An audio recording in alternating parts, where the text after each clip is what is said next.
Now he's really like a big fat cow. Sock him in the stomach and I'll make him go ow. Come on, men, form a circle around Bo. Kick him in the butt and put the blood. Bo is back now, but that's okay. Just hit him in the head with a pair of hay.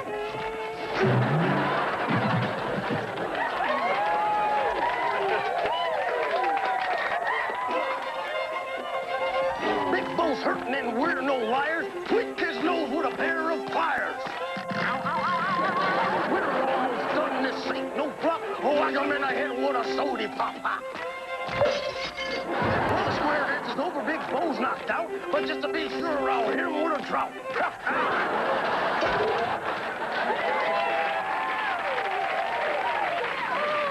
Stranger, how can I ever repay you? I can think of a way. So the brave drum sailed to save the town. Winkle City safe, so come on down. Pack up your kids in the horse and buggy. Man, you're driving me buggy.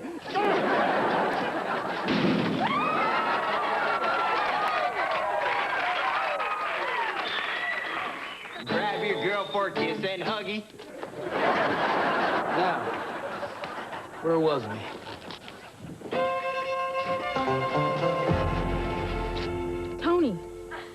Tony, you fainted. Are you all right? Yeah, I'm all right. I think so. I just had the strangest dream. Well, I was there, and you were there. And you were there. Don't touch me, man. I'm the sheriff. I know you want to deck me for dating Jackie, but I'm not going to take it without a fight. Look, Tony, I don't want to fight you, man. I came to see a 9 o'clock show. But since you're here, I might as well tell you something. What? You got a great lady here. Treat her right. Yeah, I will. I'll treat her right. That's right. What do you say? We mosey on down to Missy Woo's for a sarsaparilla. Huh? I'll explain it later.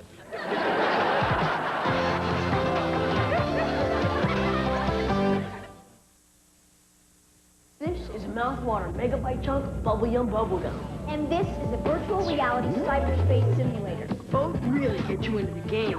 On your tail. Heads up. I'm in. Going down. I'm on it. Catch. Got it. Virtually unreal fun. Soar with the yum. Bubble yum. Keeps popping. Look for the new Mega 10 pack. Twice the yum, twice the fun.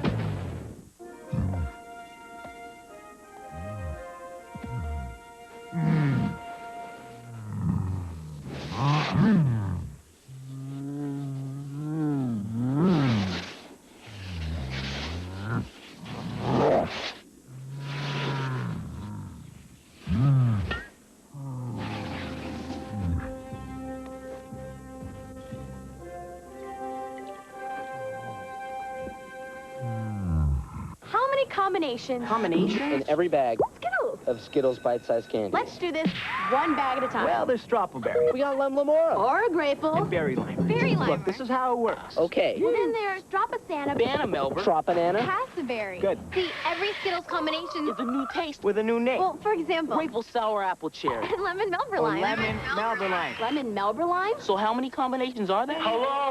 Find out for yourself. Taste the rainbow. Don't forget the wild Fruber, okay? Blossom is moving to Saturdays at 8, 7 Central. Whoa! Is Joey the First Lady's newest advisor? It's just me because Hillary Clinton burned the house for me. Then Jerry Burns is Mr. Mommy. Rumor has it he's... Bigamist. An industrial spy. Or an undercover mommy. Can I answer that question in the bedroom? All new mommies after Blossom, NBC tonight.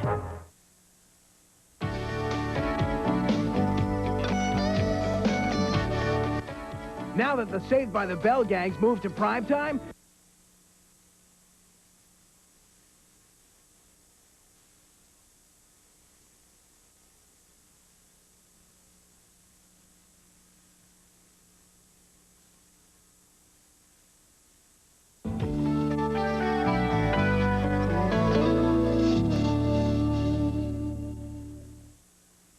Hey, I know it can be a real drag going to school every day, but look at it this way. Every day you show up, you're one day closer to graduating. One day closer to a diploma that's going to help you get a good job. So listen, don't think of school as a real bummer. Think of it as a real future, with all the things you need to let you live large. Keep this in mind to get you through the tough days. The more you get your butt to class, the further you're going to get when you graduate.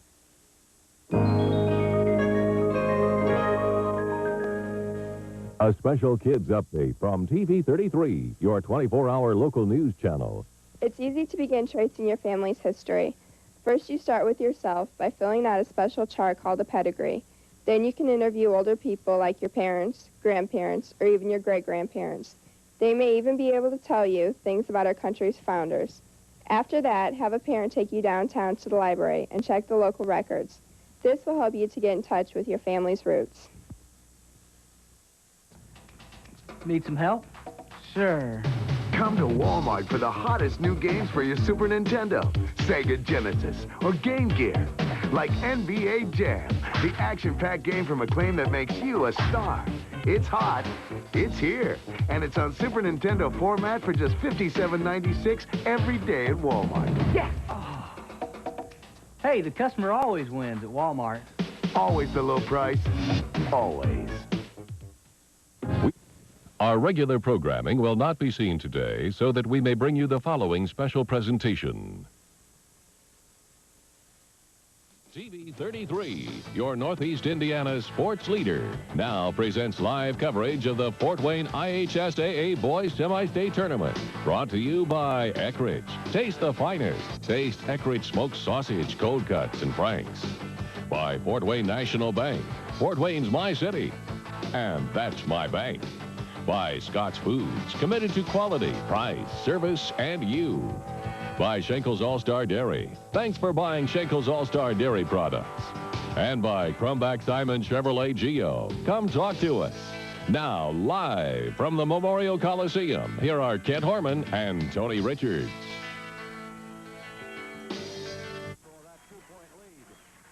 Marion and the Sweet 16 go hand in hand. The Giants are making their 33rd semi-state appearance, and Coach Bill Green has another solid ball club this season. The Giants are peaking, and Green feels this could be a Final Four team. But in their way stands Bishop Dwenger, a team that can win the squeakers as well as put others away in a hurry. Will the Giants' hopes for another trip to state grow larger, or will the Saints march on? Dwenger and Marion in Game 1 of the Fort Wayne Semi-State is coming up next. Good morning, everyone. I am Kent Horman from Memorial Coliseum. We have a great day of basketball coverage here on Channel 33, a trifecta of sorts. It'll be a triple header for the Fort Wayne Boys Semi-State Championship. Game number 1, the Bishop Dwenger Saints against the Marion Giants. I am joined by my cohort, Tony Richards. And Tony, we're looking forward to a good game here in game number 1. Marion High School, certainly no stranger to the Semi-State, although it's been since 1987 since Bill Green brought a team here to the Fort Wayne Coliseum against the Bishop Dwenger team that just keeps on winning. That's right. Anytime Marion comes into the Coliseum, it's almost like it's an automatic drive for them for Semi-State to come up here. But the Bishop Dwenger Saints, a good, strong team. Couple of last-second buzzers to get them in through the sectional and through the regional.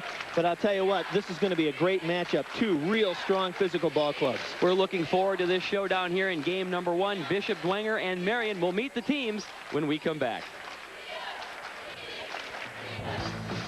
Introducing the Relationship Loan from Fort Wayne National Bank. New customers can borrow at a low 6.9% APR. If you have a checking or savings account or open one, it's 6.8 APR. Checking and savings, 6.7 APR. And if you have a checking, savings, and any other loan with us, you can borrow at an unbelievable 6.5% APR. See, it really does pay to bank with us. Fort Wayne's my city, and that's my bank. The Relationship Loan. The better we know you, the better it gets. Only at Fort Wayne National Bank. Like to play in the majors someday? Come to Walmart today for the latest sports spectacular for your Super NES. Ken Griffey Jr. presents Major League Baseball. Play any of the 28 Major League teams for a game, for a season, for the series. Ken Griffey Jr. presents Major League Baseball. Just $42.96 every day at Walmart. It's Major League fun from Nintendo and Major League savings from Walmart. Always the low price, always. an electric atmosphere is building here at the Coliseum. This is Fort Wayne's Final Four, the Fort Wayne Semi-State. Bishop Dwenger against Marion in Game 1. Let's meet the teams and go to public address announcer Jim Chandler. Welcome, ladies and gentlemen, to this first session this afternoon of the Fort Wayne Semi-State Tournament. The visitors on the scoreboard, the Marion Giants, and the home team, the Bishop Dwenger Saints.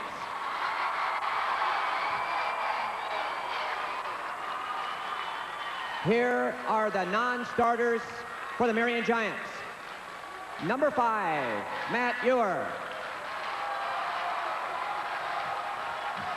Number 13, Tavares Rankin.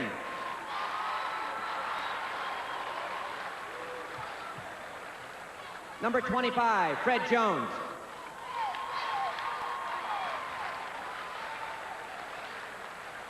Number 32, John Paul Keller. Number 40, Reggie Morgan.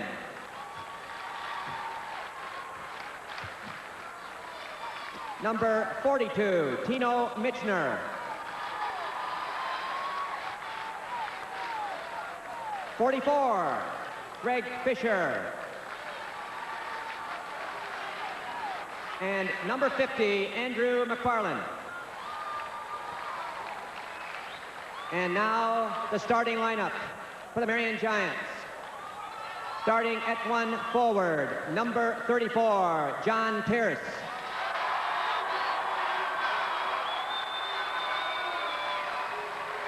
At the other forward, number 35, Kyle Kirby.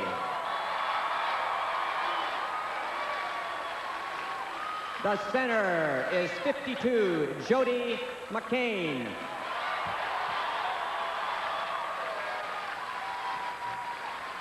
At one guard, number 13, Tavares Rankin. And the other guard, number 14, Hilton Randolph. The assistant coaches for the Giants, Jack Colescott and Ed McDowell. And the head coach, Mr. Bill Green. And now for the home team on the scoreboard, the Bishop Dwenger Saints. The non-starters. Number 10, Chad Royal.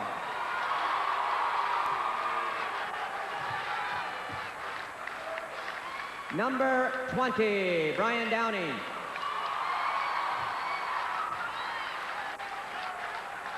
Number 30, Brandon Downing.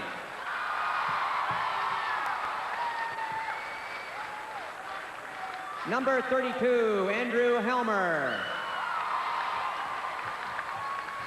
Number 34, Adam Moore. Number 44, Mike Roberts. And number 54, Court Cagnett. And the starting lineup for the Saints. At 1 forward, number 40, Brian Coretta. At forward, number 52, Nick Lake. The center, number 42, Mark Richardson. At one guard, number 14, Brendan Coretta. And his running mate, number 24, Kevin Miller. The assistant coaches for the Saints, Rob Heath, Don Hayden, Scott Nidberg, and Pat McLaughlin. And the head coach, Mr. Ron Dietz. The officials for today's ball game are Robert Fry and Richard Foxon. Bishop Dwenger and Marion set to get it on in Game 1 of the Fort Wayne Semi-State. That's coming up in just a minute. I worked at Scott's for 3 years. Good people, good working conditions, and good friends. It's like a big world coming into me. In the cheese shop, I get to see everyone that comes in. They pass me. Everybody passes me. Why would you tell them to come into Scott? It's clean. It's bright. We have good prices. Scott, If we're not your store, we want to be. Pick the real thing, Coca-Cola Classic. Or the real cola taste of Diet Coke. Or the great lime and taste of Sprite. Pick any of the three in the Big 3 game. Look under Big 3 caps on 2-liter bottles and win an instant prize, like the new 88 LSS by Oldsmobile. Luxury and performance in a world-class car. Or a Florida vacation trip on U.S. Air, now flying nonstop to Orlando, Miami, and Tampa. Or one of millions of free Whopper Juniors or free medium Cokes at Burger King restaurants. Play Big 3 today. Kent Horman and Tony Richards back at Memorial Coliseum. We are set to get things underway. Game 1 of the Fort Wayne Semi-State. Bishop Dwenger, 21-3 against 19-5 Marion. It'll be Mark Richardson of the Saints to jump against Jody McCain of the Marion Giants, and we are set to go. Ball is in the air, controlled by the Marion Giants. Hilton Randolph calling the signals for the Giants. Long jumper by Jody McCain. Good! Jody McCain, the sophomore center, hits a three-pointer, and just like that, the Giants are off to a 3-0 lead. Giants in a 2-3 zone. B.J. Coretta, ball briefly poked away. Coretta regains control. B.J. Coretta, Kevin Miller. Miller drives, penetrates. There's a foul called on the play. Looks like John Pierce is on Brian Coretta, so it looks like he's just going to kind of follow his man around while the other Giants stay in his zone. And we have the official coming over here near our scoring table. They put 2 points on the scoreboard, but we believe that was a 3-point shot by Jody McCain. We'll have to check it and see. Well, they still have the 2 on the board, so he must have had a toe on the line. I thought I saw an official's arms go up for a 3-pointer. I had 3 also, but officials were over there to make the call. Inbounds pass goes to Richardson. Heavy traffic. Shoots baseline and gets the roll. Mark Richardson with the basket. Off the good inbounds play. Well, they did put a 3 up for that first basket by McCain, Tony, so it's 3-2. We'll correct our score. It is 3-2 in favor of the Marion Giants. They have the basketball. Good pressure. Another long jumper on the play. That's off the front of the rim by McCain. Dwenger controls the rebound. B.J. Coretta starts the break. Back out now to Kevin Miller, to Brian Coretta. Coretta works baseline, pulls up, shoots in traffic. Bit of an air ball. Richardson with the rebound, can't get it to fall. And the Giants come away with the board. Here they are running the floor. Strong penetrating drive by Pierce, but he can't get it to fall. And as they go for the loose basketball, Coretta put a hand on the back of Hilton Randolph, and he is called for the personal foul. Good hustle from Hilton Randolph of the Giants as he tries to get the ball from going out of bounds, and I think BJ just accidentally kind of ran into him. Minute and a half into the game, 3-2 in favor of Marion. Game 1 of the Fort Wayne Semi-State.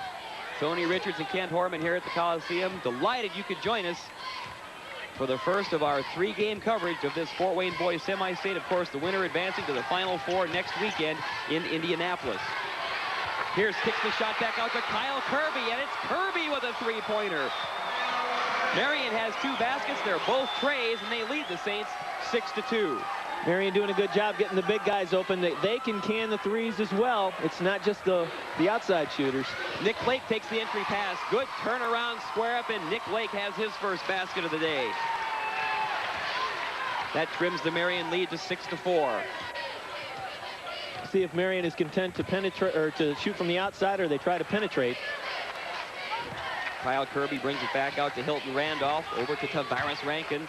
Now it's McCain, the sophomore, working inside. His shot is off to Mark Richardson with the board, and here come the Saints with a chance to tie or take the lead if they put up a 3-ball. Miller penetrates. Coretta back to Miller. To Brian Coretta, long 3-pointer, good! Brian Coretta for 3, and the Saints have taken the lead 7-6. Almost every 3 thrown up going in today, Kent. There's a long jumper by Kyle Kirby. He has his second 3-pointer. Marion with 3 baskets, and they are all trays. 9-7, the Giants back on top, and both of these teams coming out firing. No sign of nerves so far in the early going, Tony. Both teams look like they were ready to block out anything on the inside, so both of them decide we'll just throw it up from the outside. Brendan Coretta gets free baseline, puts up the shot, And a personal foul is called on the play. It looks like it'll be a block on the big sophomore center, Jody McCain. It's a good quick move from Brian Coretta along the baseline. And McCain rotating over couldn't get planted in time. Here's a look at the shot from Coretta, driving to the hoop, and he rotates over, but McCain just can't get there in time and gets the hack. The Saints to inbound the basketball. It'll be big Mark Richardson to toss it in. Kevin Miller now. Bounce pass Coretta, wide open for the jumper. Rolls off the rim. Richardson goes to the board. Nick Lake with the putback. Lake scores. Dwenger doing a good job on the boards, getting 1 or 2, even 3 chances sometimes. That's what you need to do. We are at the 4.5-minute mark of the opening quarter. Game tied 9-9. Now John Pierce works on Coretta. Banded out of bounds by Nick Lake. Marion doing a good job setting up some screens, but Dwenger's trying to work their way through them, and that's what caused that ball to go out of bounds right there. John Pierce, the inbound for the Giants. Tosses it in to Hilton Randolph. Junior guard, but he can leap out of the gym. He's only 5'8". Now it's Tavares Rankin penetrating. That shot's off the mark. Rebound by Kirby. He can't get it to fall, and here come the Saints on the run again. Coretta pulls up and fires. Score! It's a 3-ball Brian Coretta. 12-9 in favor of the Saints. McCain works baseline, pulls up, shoots, off the rim. They battle for the rebound. Nick Lake comes out. And now it is B.J. Coretta with the basketball. The Saints with the 3-point lead and the ball. Smart move from Brian Coretta last time down the floor to pull up and take the 3. There was a couple of Giants down in the paint. He elected to shoot the 3 and got it to convert. And there's another one, that time way off the mark, though. Now it's Marion trying to run some tempo. Good penetrating move on the play by Hilton Randolph, but the shot rolled out. And Mark Richardson with the board for the Saints. Good long quickness. pass to Lake, but that is way overthrown. Things getting a little out of control here now.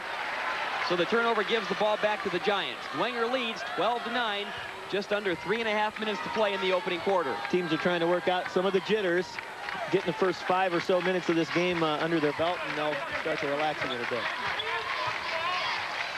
Hilton Randolph back out to John Pierce. Tavares Rankin. Now back to John Pierce. Hilton Randolph with the entry pass.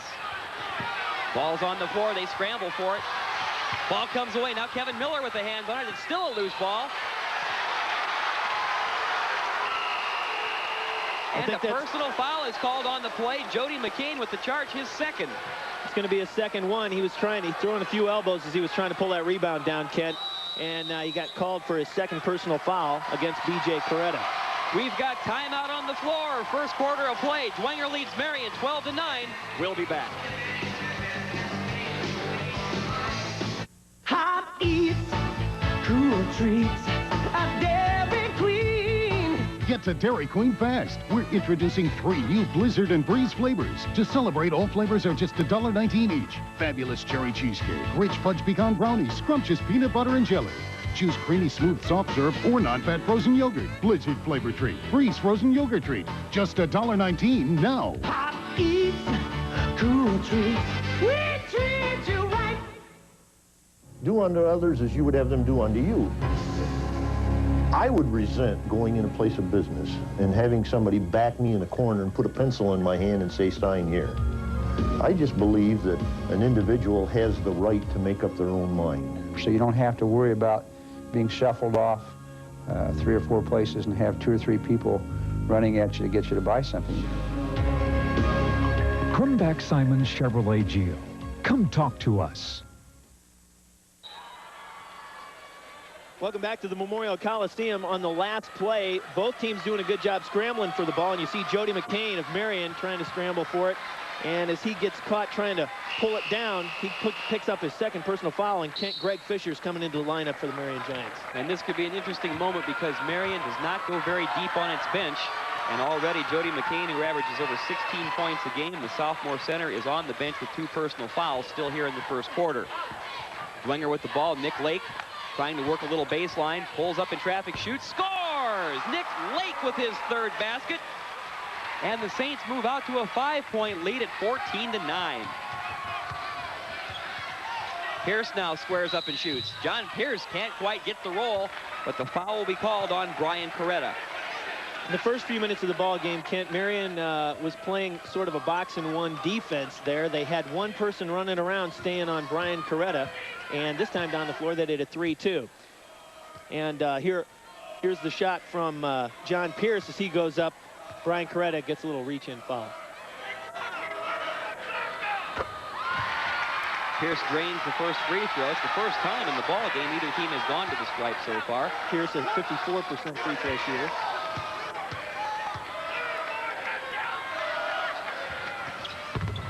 Second rattles through.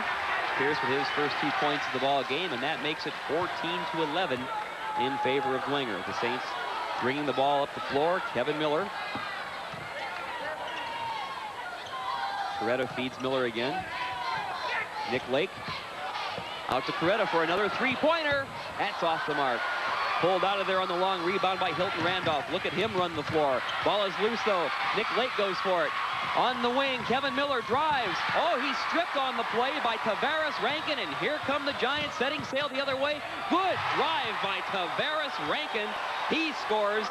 Excellent individual effort from Tavares Rankin. Caused the turnover and ran at the floor to put in the 2. Now it's a 1-point Dwenger lead. B.J. Coretta back to Kevin Miller. Brian Coretta to Lake. Lake goes into traffic and scores! Oh. Nick Lake with his 4th basket and the foul. The Saints now lead 16-13.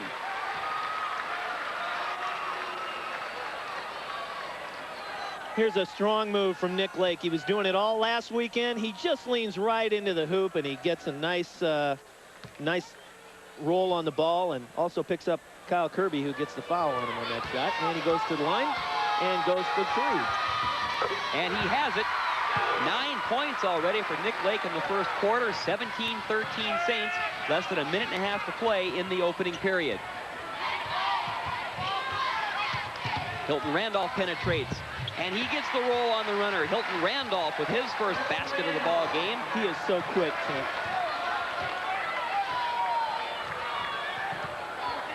Kevin Miller bringing the ball up the court. Gets Richardson. Richardson squares up and shoots. That rolls off the rim. The Saints scramble for the rebound. Coretta goes up, but Lake with the putback. That won't go down. Now it's Richardson. Look at the Saints go after the basketball. Last touch by Marion. Dwenger controls. Well, they kind of shake their heads there because they had 4 opportunities from about a foot and couldn't get it to roll down. They did a good job realizing that the ball was going to stay near the backboard, and Lake and Richardson both came out to help out. Quick inbounds to Richardson. He scores. Set play for the Saints. And they have established some kind of superiority down in the paint here in the early going. 19-15 Saints. Final 45 seconds of the first quarter. Tavares Rankin back out to John Pierce. Hilton Randolph shoots. That rolls out. Mark Richardson controls the rebound for Dwenger. Less than 30 seconds to play opening quarter. Kevin Miller with the basketball. Miller trying to play off of Randolph. B.J. Coretta. Back to Miller. Nick Lake takes it down the lane, squares up, shoots, scores! Nick Lake is on fire! 11 points for Lake here in the first quarter. The thing that's different about this ball game, Ken, is Coach Teague seems to be more than happy to let the Saints set up their offense instead of running it right to the hoop.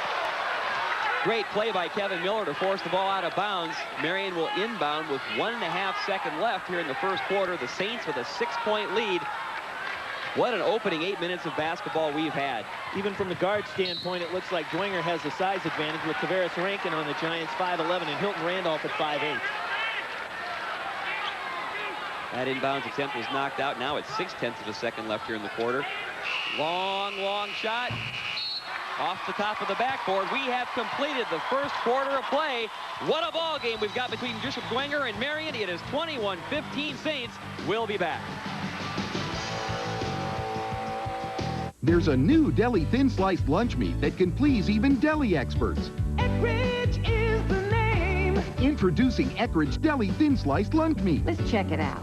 Eckrich takes the extra step of using only deli quality meats. Looks great. And deli thin slices them for extra flavor. Tastes great. new Eckridge Deli Thin Sliced Lunch Meat. Real deli taste. Delicious. Just what you'd expect from Eckridge. Finest from the deli, Eckridge. A new discovery, a new technology, a new one-pass corn herbicide. Guardsman eliminates grasses. Guardsman eliminates broadleaf weeds. New Guardsman, more active, more effective, more consistent than Bullet or Bicep or Extrazine. See the difference a whole new molecule can make. Try Guardsman, the new leader in premix performance. Kent Horman and Tony Richards back at the Coliseum. Bishop Dwenger leads Marion 21-15 as we start the second quarter of play. And Tony, Nick Lake, was he on fire in the first quarter? How about this guy? He pretends like he doesn't even know that a week went by, and he's shooting again here from about 10 feet.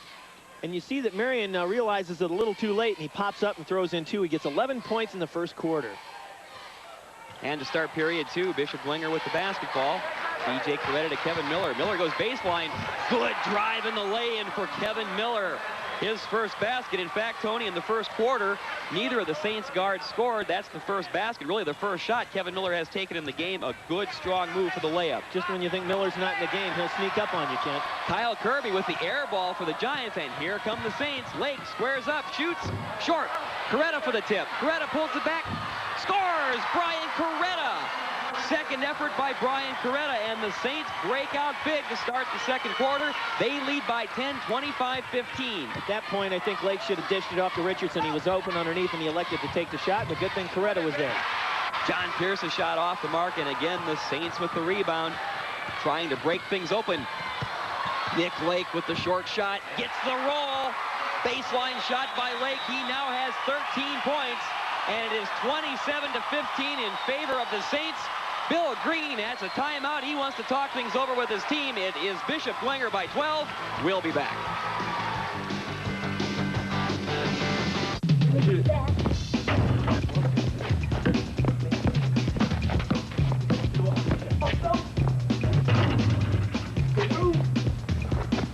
Come get it. You've grown a foot since yesterday. Good shot. Ah, thanks, Mom. Now, how about a real game of ball? Like to play in the majors someday? Come to Walmart today for the latest sports spectacular for your Super NES. Ken Griffey Jr. presents Major League Baseball. Play any of the 28 Major League teams for a game, for a season, for the series. Ken Griffey Jr. presents Major League Baseball.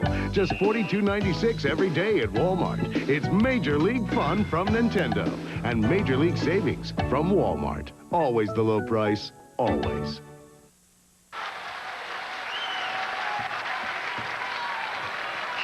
Ken Horman and Tony Richards back at the Coliseum. Second quarter action of the Fort Wayne Semi-State, and Bishop Dwenger has opened a 12-point lead over Marion with a 6-point flurry here to start the period, Tony. That was a good move by Coach Ron Dietz. He said after that first timeout, let's just take it right to him again. They scored a couple of buckets, and then Coach Green decided he wanted to talk it over a little bit. The Giants trying to get back in it. Hilton Randolph with the basketball. Over to McCain, who's back in the lineup. His long shot is off the mark. Tipped out of there by the Saints. Coretta over to Lake. Here comes Nick Lake. Drives. Oh, the left hand, and get that out of here. Tavares Rankin with the rejection. Now it's Pierce in the paint. Off the mark. Rebound. Score. Kyle Kirby has his 8th point of the ball game, and that cuts the lead to 10. 27-17 in favor of Dwenger. That last block might make Nick Lake a little more timid next time down the floor. B.J. Coretta. Back out to Kevin Miller. Miller drives. Slicing move down the lane off the mark. Richardson with the rebound. Poked away, though. Brian Coretta controls to Richardson. Drives, shoots, and there'll be a foul on the play. Good heads up from Brian Coretta to find Richardson underneath wide open. You know, Marion is so quick, they're slapping the ball around. Dwenger dominating the boards, but then Marion right there with the hands. And you're going to see a little bit of that right here as they scramble for the ball.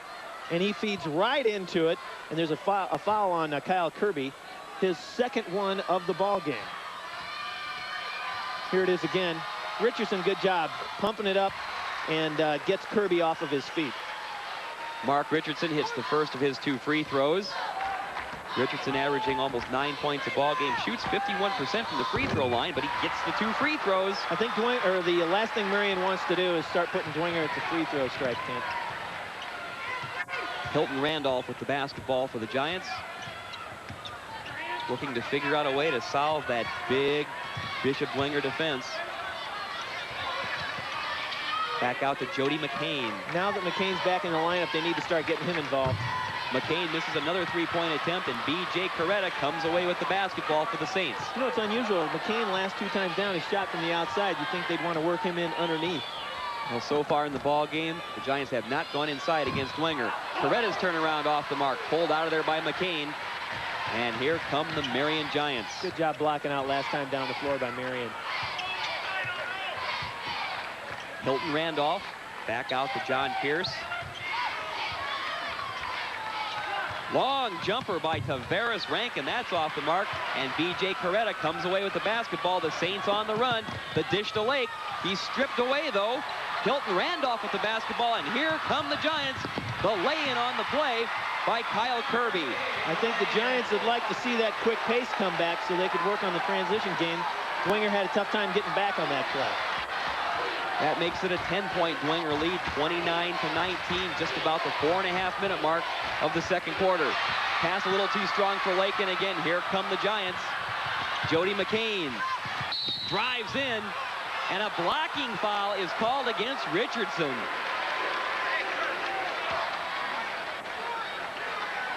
Looked like McCain got just a bit out of control. He leaned in. Both players crashed to the floor, and the foul is called against Mark Richardson. Richardson thought he was planted, but apparently not. I think he was trying to stick his knees out a little bit, and that tied up Jody McCain, who's at the line, a 60% free throw shooter. And that is what Marion shoots as a team from the free throw line, Tony, 60%, so that could be a bit of a weak underbelly for the Marion Giants. First shot off the mark. McCain, the 6'4 sophomore, averages 16.5 points a ball game. Had to sit out much of the first quarter when he got 2 quick personal fouls. He looked really good in practice yesterday, Kent, but not getting a whole lot of shots to fall for himself today. Second free throw rolls out. They battle for the basketball. Last touch by a Dwenger Saint, so Marion gets a break, and they'll inbound the ball under their own basket. 29-19 in favor of Dwenger. 4:24 remains in the first half. Inbounds pass, though, knocked away by the Saints, and Kevin Miller has the basketball. Good job anticipating by the Dwenger Saints. It looked like they wanted to kick that ball out to Jody McCain, but Dwenger took over. Nick Lake back over to Kevin Miller. Stripped away again by Hilton Randolph. He stuck the hand in there. He drives, shoots, scores. Hilton Randolph with the basket. No time to do any fancy dribbling around a guy like Hilton Randolph, Kent. He's too quick. The Giants have a couple of small guards, but they are quick, and Bill Green says they play sticky defense and will get a lot of steals, and they've done that the last couple of trips. Nick Lake is called for a travel. He thought he was hacked on the play, but the official said, nope, too many steps. A turnover gives the ball back to Marion, and they can cut into this lead even more. It is now just an 8-point Dwenger lead at 29-21. Coach Green telling the Giants to triple up on Nick Lake. You could see him all swarm around him, and he took a couple shuffle steps.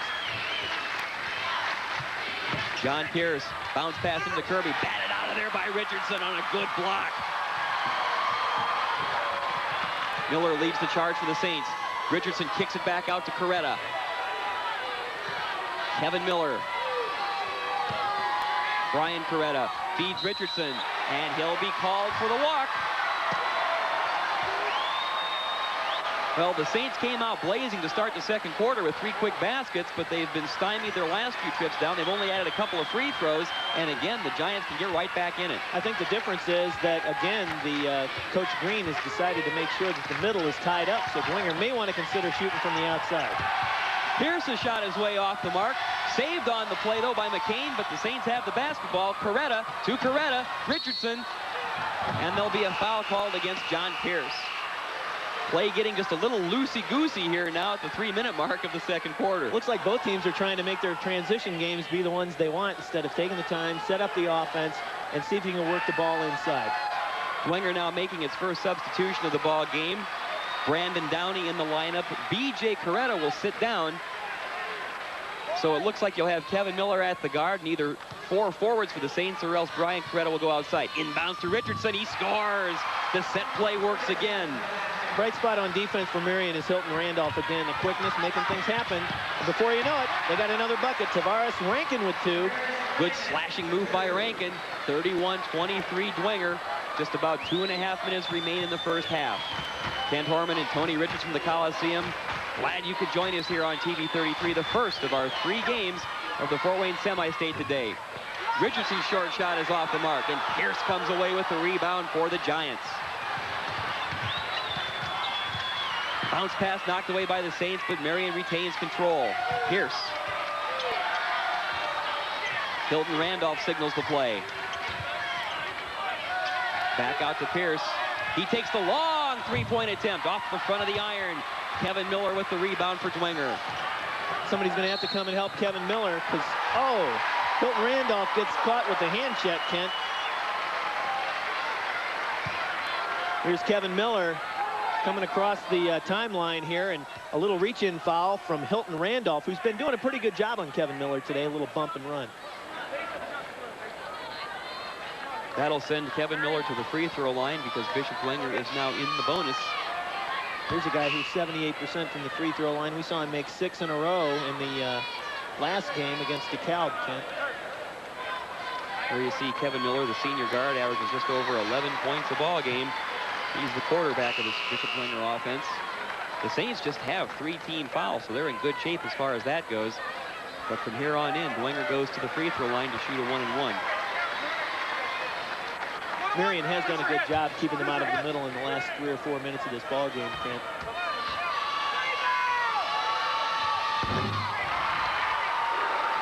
Miller hits the first free throw, so he'll get the bonus.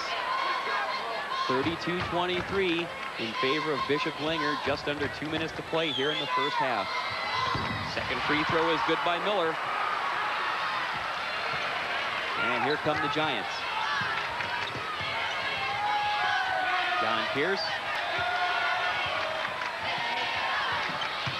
Out to Hilton Randolph. A couple of new players in the Marion lineup here. The latter moments of the first half. Greg Fisher is in the lineup. Fisher trying to get 3 away from Nick Lake. There's a jumper way off the mark by Randolph, but Marion comes away with the long rebound.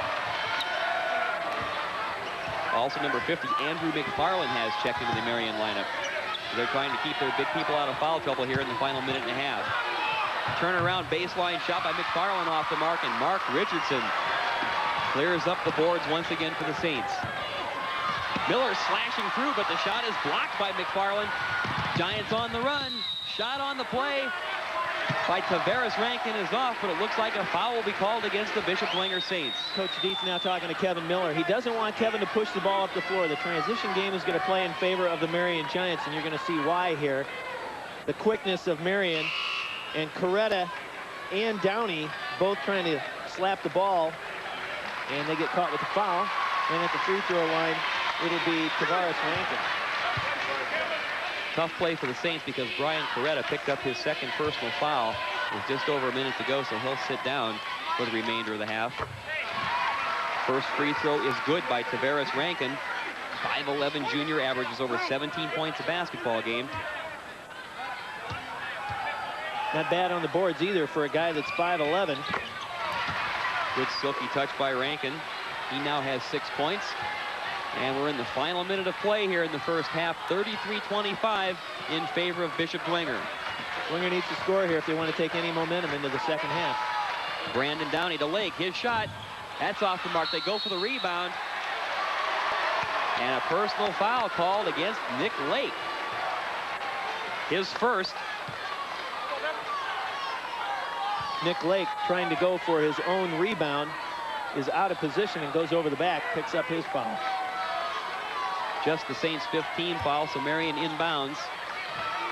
Hilton Randolph brings the ball up court. Final 45 seconds of the first half. Tavares Rankin working on Miller, spins, shoots. That's off the mark. Randolph's shot. That won't go. And the Saints come away with the basketball. Coretta across to Kevin Miller. Yeah, now they're slowing up a little bit. Coach wants them to slow up. Take your time. Nick Lake in the paint, shoots. Too strong. Lake with his own rebound. Oh, that was batted away on the play, and it looks like Nick Lake has drawn another quick personal foul. His second. Nick Lake's trying to do too much on his own, Kent. He's taking a little too much ownership. He can't do it all himself. He wants to. He's an intense player, but he gets his own rebound. He might have wanted to kick it out on that play, but still good, strong effort. Nick Lake just trying to play good, strong b-ball. Well, and as you saw, a good strip from behind by Tavares Rankin. A couple of small guards that Marion has, 5'11" Rankin, 5'8" Randolph, but they can leap out of the gym. But they have good control and great quickness on the hands, too, Kent. That's how they cause those turnovers. Well, Bill Green said that they make up for a lack of size with some great defense, especially by their guards, and that has lived up to the previous billing. Now we got big Court Cagnett on Greg Fisher, too. That'll be an interesting battle. Final seconds of the half. Pierce on the runner. Scores! John Pierce in the paint. Basket is good. No call by the officials. Ron Dietz was looking for a charge, but that basket by Pierce is good. We have concluded the first half of play here at the Coliseum. Bishop Dwenger leads Marion 33-27. We'll be back with our halftime activities. Stay with us. A special kids update from TV 33, your 24-hour local news channel. Have you ever wanted to ski? Well, before heading to the slopes, you need the right equipment. For starters, you need skis. Skis come in different sizes to fit your height and skiing ability. The skis will have bindings on them, which can also be adjusted to your skiing ability. The boots are very important also. They must fit snug and have no play in them whatsoever.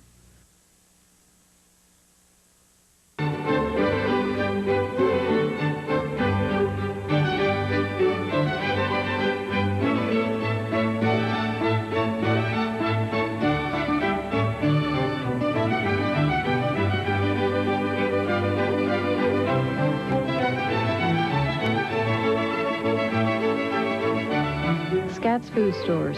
We're committed to quality, price, service, and you. Introducing the Relationship Loan from Fort Wayne National Bank. New customers can borrow at a low 6.9% APR. If you have a checking or savings account or open one, it's 6.8 APR. Checking and savings, 6.7 APR. And if you have a checking, savings, and any other loan with us, you can borrow at an unbelievable 6.5% APR. See, it really does pay to bank with us. Fort Wayne's my city, and that's my bank. The Relationship Loan. The better we know you, the better it gets. Only at Fort Wayne National Bank. Jeopardy, weeknights at 7:30. Ken Horman back at the Coliseum. It's halftime of Game 1 of the Fort Wayne Semi-State. Bishop Dwenger leads Marion 33-27. I'm joined by the coach of the Wayne Generals, Will Dorman. And Will, during the course of the season, you saw all too much of this Bishop Dwenger team. They took you 2 out of 3. It looks like they've really established some physical superiority inside, but they just can't quite put this Marion team away yet. Well, I think as long as they can keep it a half-court game, they're in good shape. I think Marion definitely wants to get out and run. I think that's their strength. Marion is quick. I thought early Dwenger was going to be able to dictate. Now they've gotten a couple of good breaks here, Marion, and now they're back in the ballgame. Probably a coach's nightmare when you try and defense a team like Bishop Dwenger. Nick Lake got off to a good start. He's scoring at will already. You've got guys like Coretta who continue to chip in, and you can bring a Brandon Downey off the bench. Mark Richardson doing well rebounding, and really the Dwenger guards haven't gotten that active yet as far as the game's concerned, so that seems that would concern a coach when it looks like Dwenger is coming out with a good attack and good balance. Well, I think Coretta hitting the 2 threes early really helped them, and that opened it up for Lake inside. And I think Richardson's doing a great job rebounding.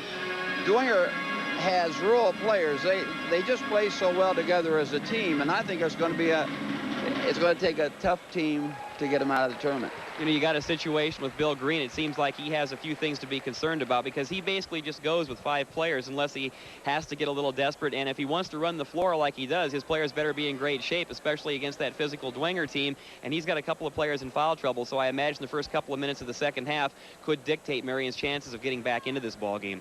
Well, I think that's very, very true. I think they've got 3 kids that do the majority of their scoring, and they're not bad kids, you know, and but I think early they hit a couple from the outside, and I think as long as Dwenger can force them to shoot from the outside, that's to Dwenger's favor. If it gets up and down game, then I think it swings back to Marion. So, you know, we've seen 60 minutes of pretty good basketball, and I look for the second half to be very good.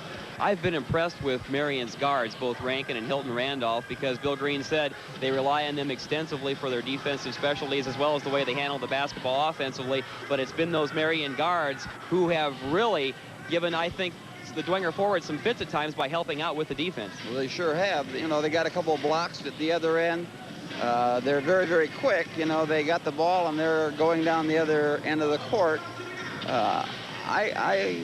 I feel that their guards definitely, for Marion, that's the key. You know, they got some big inside people, but I think their guards really make them go.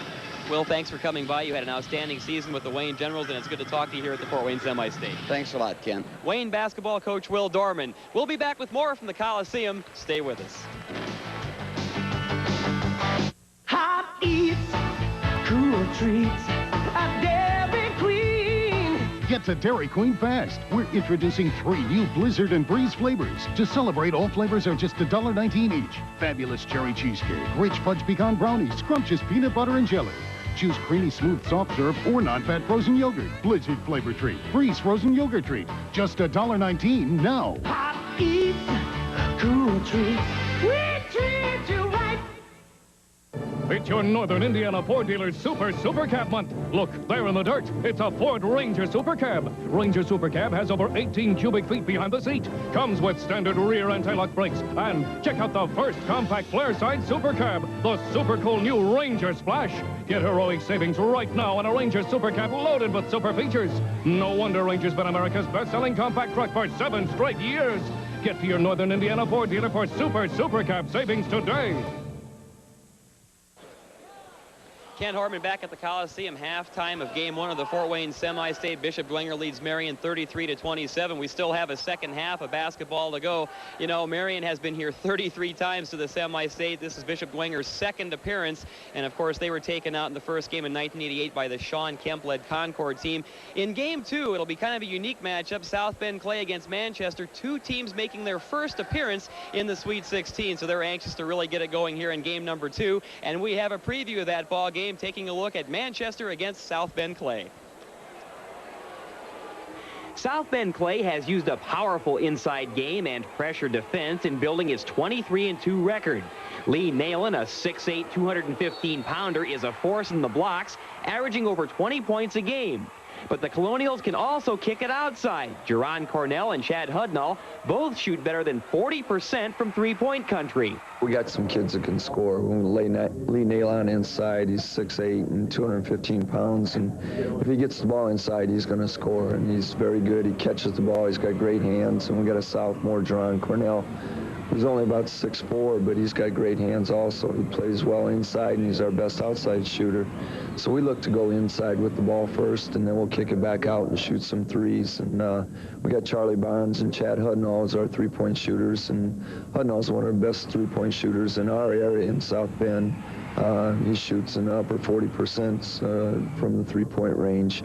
And then we got a real quick little point guard, about 5'9", Michael Lee, that controls the tempo of the game for us. He's got the ball in his hands quite often and plays great defense. He can put a lot of pressure on the ball. He forces a lot of turnovers, gets a lot of steals.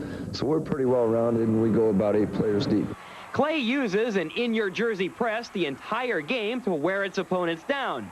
21-3 Manchester hopes to counter that pressure with a balanced attack. We've got a team concept, and we actually we've got, I think, 4 guys averaging in double figures, and I think Brian Carr, forward, is averaging 16. We don't have any big scores, but we got Tommy Gilbert, I think, is averaging 14, and Timmy Pitts is averaging 13, and Toy Shapers, another starter's averaging 10. So you got 10 guys that were very unselfish, and then Matt Eberly, our point guard's averaging, I think, 7 points a game. And you know, the total team concept, you talk about that, but it really is evident in our team. I mean, we don't have any 6'5's our biggest player, and after that we go down to a 6'4", and then everybody's 6-footer, and Matt Eberly's 5'8", but it just gels. We have to play good defense, and Matt Eberly, I think, is leading the area and over there in steals, and he's leading our conference in steals, and we just have a defensive concept. The Squires don't match up with Clay size-wise, so they have to control the tempo of the game. The real key, though, could be which team best handles the pressure of playing in its first semi-state. The main thing is, you know, it's game number 25 for us, and we can't get caught up in the fact that, I mean, I don't have to tell the kids it's semi-state. Like you said, they're going to read it in the paper and all this, and we're just going to concentrate and practice this week just like it was game number 25 on our regular schedule, and we'll let the press and everybody else remind the kids, and that's the main thing for us when we come over here. We get in the semi-state, we've got to focus on our game plan and not get caught up. It's a new experience for all of us, you know, the coaching staff, the school, and our community. We look forward to coming over here this weekend.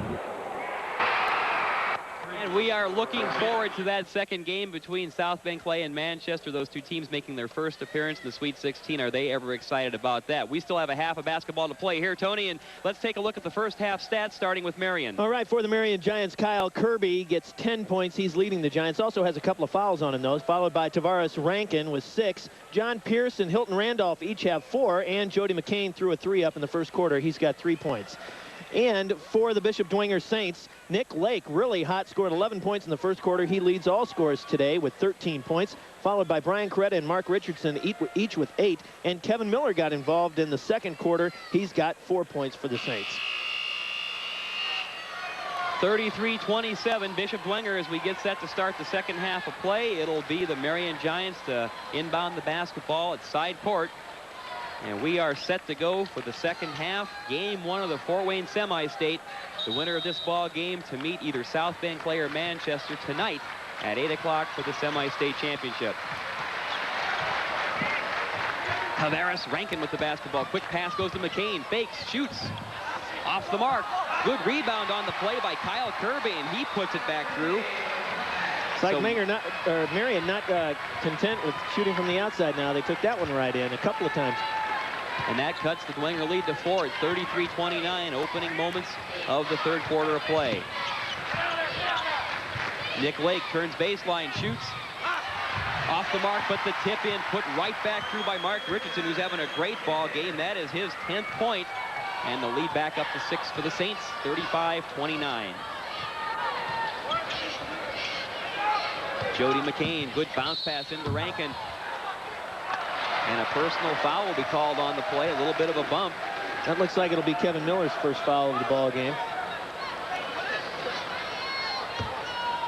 Here's a look at it. The feed inside, and Kevin Miller standing right there. He leaves his feet, which is the big mistake that he made on that play. And Tavares Rankin with good quick movement. And there he is again and leans in and gets the bucket. Tavares Rankin with his 8th point. Tavares Rankin is not timid about taking it inside. And again, a 4-point Dwenger lead. B.J. Coretta back out to Brian. Now Kevin Miller tries to work along baseline, cut off by Hilton Randolph. Ball goes out of bounds off the foot of Mark Richardson. The turnover gives the ball back to the Marion Giants. Here's Kevin Miller trying to grab control of the ball, and Richardson there to help him. But it kind of goes off of his knee, Mark Richardson's knee, and Marion with the ball. And the Giants go back to work on the offense. John Pierce out to Hilton Randolph. Marion scores here. They'll establish control in the second half right off the bat. Tavares Rankin, Kyle Kirby tosses it back out to Randolph. Now he slashes and penetrates and banks it in. Hilton Randolph with the bucket. He has 6 points, and it is now a 2-point Bishop Dwenger lead, 35-33. Important possession for the Saints here, Kent. They need to score right here. B.J. Coretta to Nick Lake. He squares up for the 15-footer. Cannot get the roll, and Marion has the rebound. Ball's loose on the floor, controlled by Dwenger, but again thrown away. Kevin Miller comes up with it. His pass batted away, and the Giants have the basketball. A little out of control in that sequence, and Marion to slow it down, looking to tie or take the lead with a 3. Dwenger trying to be unselfish on those plays, get caught passing the ball around. When you do that, they're going to scramble for it. John Pierce spins, cut off by Coretta. Hilton Randolph. Blocking foul called on B.J. Coretta, and he does not like the call. Hilton Randolph doing the quick moves again, trying to drive it through, and B.J. Coretta thinks he rotates over pretty well and gets position. That, as you can see, was leaving his feet a little bit, doing a little slide step. It's getting a little physical now underneath. People throwing elbows here. Marion again looking to tie or take the lead if they would hit a three-pointer. Dwenger one time had a 12-point lead in the first quarter. Good block by Richardson. Rebound, though, put back up on the play by Tavares Rankin. And a foul against the Saints.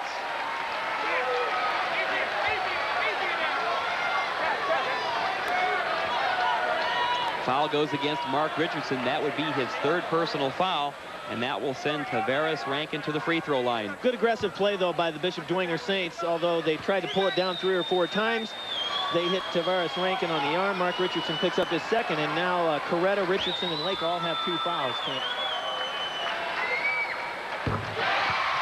Free throw is good by Tavares Rankin.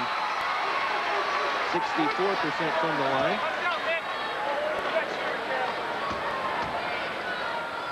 Junior guard averages over 17 a game. Second free throw rolls out. And Nick Lake clears the board. Marion has come out strongly here in the third quarter, and there is the steal by Tavares Rankin. Rankin slashes, drives. Ball is blocked out of bounds, though, on a good defensive play by Kevin Miller. But the Giants have taken it right to the Saints here in the opening moments of the third quarter. Here's Kevin Miller with the good, quick hands. Kevin coming up on him and gets NBC, Kent, nothing but cowhide on that block. But off the inbounds play, Jody McCain scores.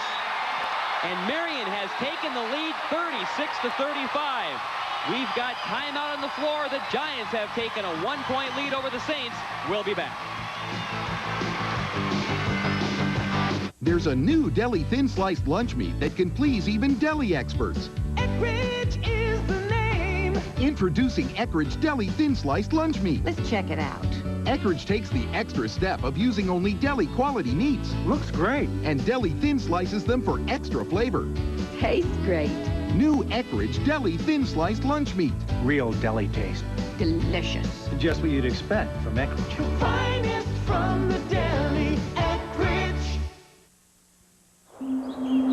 My fields are more than just land. They're where I make my living. And no two are quite the same. So I work hard to do what's right for each one. Because you get out of them what you put into them.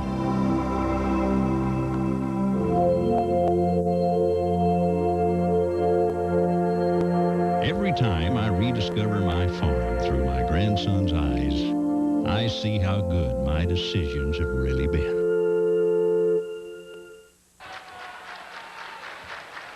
Kent Horman and Tony Richards back at the Coliseum. 36-35. Marion has come back to take the lead over Bishop Dwenger here in the third quarter. Pass intended for Coretta, batted out of bounds by the Giants. And the Saints are looking for a positive trip on this offensive sequence to get back into this ball game and take control again. Good job by Marion to just come out in the second half and just take control, eroding that 12-point lead into a 1-point lead for the Marion Giants. Bounce pass into Richardson. Holding foul is called against Kyle Kirby. Kirby winds up with his third foul on this one as he scrambles for the ball. It's inside to Richardson. And as he raises it up above his head, here comes over the back Kyle Kirby picking up foul 3 out of bounds Dwenger. Inbounds to Richardson. He'll be called for the travel. He got the ball in the lane, but did a little two-step. The Saints have lived off that inbounds play, but this time it was Richardson with the happy feet. So a turnover gives the ball back to the Giants. Dwenger has to keep their composure. Greg Fisher has checked into the Marion lineup. Kyle Kirby sits down with 3 personal fouls. The Giants with the ball and a 1-point lead at the 4:20 mark of the third quarter. 36-35 Marion, game 1 of the Fort Wayne semi-state. Good job from Kevin Miller coming over to help out and get position. Excellent, excellent court read by Kevin Miller, Kent. Watch Miller come off of his man and help out on the weak side. He comes over and gets position. Good job from Kevin Miller. Good individual play. Well, Pierce gave that little forearm shiv right there, which I think made it a pretty easy call for the official. Lowered the shoulder like he was going around the right end. Here come the Saints looking for a basket. Coretta baseline, goes up strong, shoots, and gets the roll. That's what Brian needs to do. He's got the size and strength. He can't hesitate when he gets the ball underneath. He's just got to take it right to the hoop. It's now a 1-point Dwenger lead at 37-36. Just under 4 minutes to play, third quarter. McCain working on Richardson. McCain squares up, shoots way short, but the rebound pulled down there. That's off the mark. Greg Fisher couldn't get it to fall, and here come the Saints as they clear the boards. Kevin Miller bounce pass. B.J. Coretta shoots, rolls in and out. Richardson going for the rebound. McCain fires the ball ahead to Tavares Rankin. Rankin just drives on Miller, shoots. That's off the mark. B.J. Coretta comes away with the basketball. Up and down the floor, the teams run. Now it's Kevin Miller. Over to B.J. Coretta. Down to Brian Coretta. Coretta leans in, stripped away, though, by Greg Fisher, and here come the Giants. Good hands from Greg Fisher. Oh, what a play by Miller. Knocked the ball away from McCain, but he finished the play and stuck a shoulder right into Brendan Coretta and knocked him on the floor. The Giant fans don't like that one, but Kevin Miller, again, with the good, quick hands. Bill Green, hands on hips, saying, where's the call? Inbounds to McCain. Hilton Randolph. We're at the 3-minute mark of the third quarter. 37-36 Saints. Long jumper, a three-pointer by Tavares Rankin. He now has 12, and it's a 2-point Marion lead. Exciting ball game, Kent. Both teams playing their game. Kevin Miller, B.J. Coretta looking for the entry pass. Lake bumping bodies with McCain. Long jumper by Coretta. That's off the mark. Nick Lake with the rebound. In traffic. Shoots and scores. Nick Lake banks it in. He now has 15. And we are tied 39 apiece. Dwenger has proved that they can be dominant underneath, and when they get those rebounds, they just got to put them right back on the glass. McCain loads up another long shot. Oh, he gets the roll. A three-pointer. Jody McCain. 42-39 Marion. 2 3-pointers their last 2 trips down for the Marion Giants. Miller. Brian Coretta down to Lake. Turns, shoots, off the mark. They go after the rebound. And a foul is called against Nick Lake. The Saints cannot believe the call, and that would be the 3rd personal against Nick Lake. Dwenger getting themselves in a little bit of a foul trouble here. He tried to get his own rebound, comes in and scrambles for the ball. But John Pierce has positioned Nick Lake over the back. Just under 2 minutes to go in the third quarter. 42-39 Marion. Marion frustrating the Saints a little bit. Hilton Randolph pulls up to shoot. And he's going to get called for a moving screen. Greg Fisher was not planted. Illegal pick from Greg Fisher on that play. And here's a look at it. See, stepping in right there along B.J. Coretta, and he doesn't have his feet planted. The right foot was kicked way inside of Coretta's legs. Here come the Saints with the basketball. B.J. Coretta. Kevin Miller. Miller squares up and shoots. And scores a three-pointer! Kevin Miller with a clutch tray. We are tied again at 42, minute and a half to go in the third. Kevin Miller deciding, I'm going to get involved in this ball game. Oh, McCain gets his man off his feet. Did not get the shot to fall. And then McCain puts the arm across Kevin Miller, and that'll be the 3rd personal against Jody McCain. McCain didn't like the call, but Kevin Miller definitely had possession of the ball, and the intensity, you can start to see it right here, Kent. Defensively, both teams really trying to slap the ball away from each other. And Kevin Miller, who averages 11.2 a game, he's got 7 right now. He usually comes alive in the second half. He's a little more comfortable.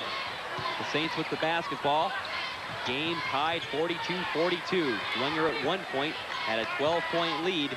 Marion has come on strong in the second half. We are down to a minute to play in the third quarter. Miller drives, dishes off to Downey. What a great pass. And Brandon Downey scores. Beautiful penetration and dish by Kevin Miller. The Saints starting to spread the scoring around a little bit. They've got 5 different players who've scored in the third quarter. And now Dwenger enjoys a 2-point lead. Final 40 seconds of the third quarter. McCain spins, gets his man off his feet again, loses the basketball. Mark Richardson did a great job. He was off his feet, but he did not make any body contact. McCain fell to the floor and lost the basketball out of bounds, and he will take a chair. That's the second time they've gotten Mark Richardson to leave his feet, but Mark was smart enough this time. When he kind of gets the little move on him, he jumps up, but he tries to keep his body away that time, and the ball ends up in the Saints' hand. And I think he got a break. I think he got a big break, Kent, but I wasn't going to say anything. Dwenger by 2. Final 20 seconds of the third quarter. What a ball game we've had here in game 1. These two teams battling tooth and nail, hopefully for a trip to the semi-state final game tonight at 8 o'clock. Saints going for the last shot here. Long shot by Coretta. Too strong. Richardson pulls down the board. Back out to B.J. Coretta. His shot. That won't go. Marion with the basketball. It goes out of bounds, and the buzzer sounds. We have completed 3 quarters of play at the Coliseum. Bishop Dwenger leads Marion 44-42. We'll be back with the final 8 minutes. Stay with us.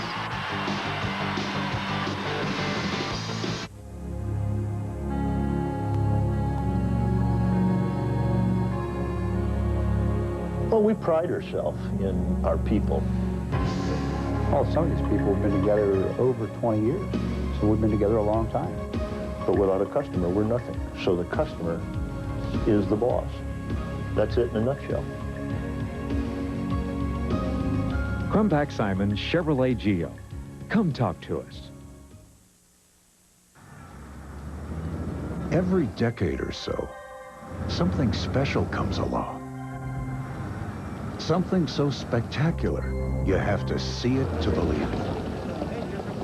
This decade, it's a remarkable new corn herbicide with grass control that's better than anything you've ever seen before. Introducing Surpass.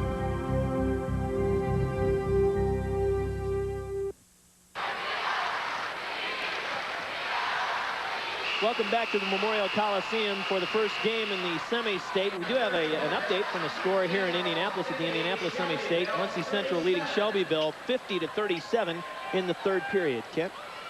Set to start the fourth quarter here for the Fort Wayne semi-state. Game number 1, Bishop Dwenger and Marion. It's 44-42 Saints. This should be a wild final 8 minutes. Entry pass goes down to Downey. He gets the roll. Brandon Downey again, providing the Saints with valuable minutes off the bench. He now has 4 points. Bishop Dwenger taking a chance feeding the ball in with 3 Giants inside there, but Downey gets the roll. Kirby fires it out to Hilton Randolph. Now back out to Kyle Kirby.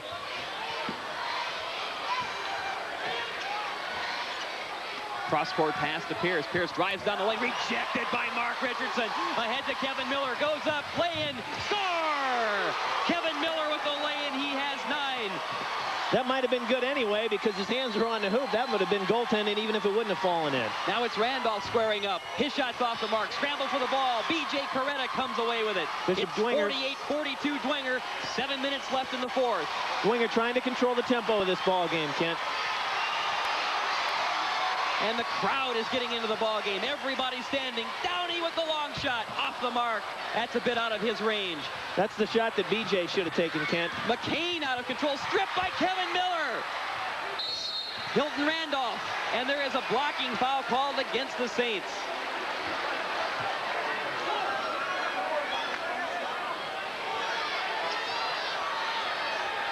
Looks like that'll go against Mark Richardson. We'll have to check the official ruling. It is his 3rd personal foul. The Giants to inbound the basketball. Tavares Rankin with the long rainbow. Ooh, that's off the back of the iron. Brandon Downey tries to pull away. And he's tied up by McCain. There'll be a jump ball. Giants should retain possession. Coach Dietz telling him to use their head. Downey, an intense player, got up and bumped Rankin's head. And the Giants reset another inbounds play. They trail by 6. Fourth quarter. McCain loads up the shot. Off the mark. Good rebound by Richardson. Ahead to Kevin Miller. Shoots. Layup. Oh, it doesn't go in. But a foul is called on Hilton Randolph. Good job from Dwenger to kick the ball out to Kevin Miller. But with the speed of Hilton Randolph, you're never going to get quite away from him. Here's a look at it. Kevin Miller driving to the hoop. And Rankin is so quick. Excuse me, Hilton Randolph so quick, he's right there. He does not get the draw, and we're going to have a timeout, Kent. Bill Green wants to talk it over with his troops. 6:31 remains in the fourth quarter. 48-42 Saints. We'll be back. Hot eats, cool treats, a Dairy Queen. Get That's a Dairy Queen Fast. We're introducing 3 new Blizzard and Breeze flavors. To celebrate, all flavors are just $1.19 each. Fabulous cherry cheesecake, rich fudge pecan brownie, scrumptious peanut butter and jelly. Choose creamy, smooth, soft serve or non-fat frozen yogurt. Blizzard flavor treat, Breeze frozen yogurt treat. Just $1.19 now. Hot eats, cool treats. We treat you right.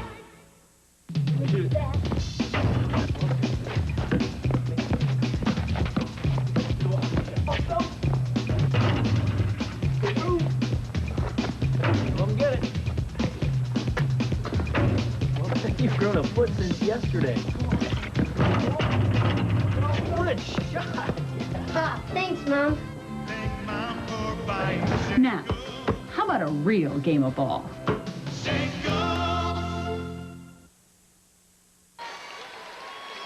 Kent Horman and Tony Richards back at the Coliseum. What a thrilling ball game we've had in our opener. Bishop, Dwenger, and Marion. The Saints lead 48-42 here in the fourth quarter. Kevin Miller at the free throw line. And he gets the first one to fall. 3 for 3 from the free throw stripe. And Kevin Miller now in double figures. That was his 10th point of the afternoon. Knocks down the second free throw. And the Saints now open it back up to an 8-point bulge at the 6.5-minute mark, 50-42. Dwenger likes to go man-to-man. Jody McCain down to Kyle Kirby, working on Downey. Oh, baseline move. Personal foul called against Mark Richardson. He came over on the help defense, but drew the foul. That's 4 on Mark Richardson, and Nick Lake's going to come back in the lineup for the Saints. That will send Kyle Kirby to the free throw line for Marion. Here's a good job from Richardson to try and kick it out. And there's Brandon Downey. He tries to get around him. And here comes Richardson with a help. Gets called for the foul. Kirby's first free throw hits the front of the rim. He's a 64% free throw shooter. Averages over 17 points a game, has 12 today. But he's been laboring under a little bit of foul trouble. He has 3 personals. Second free throw is good for Kirby. He now has 13, and it's 50-47 in favor of Dwenger. Just about the 6-minute mark of the fourth period.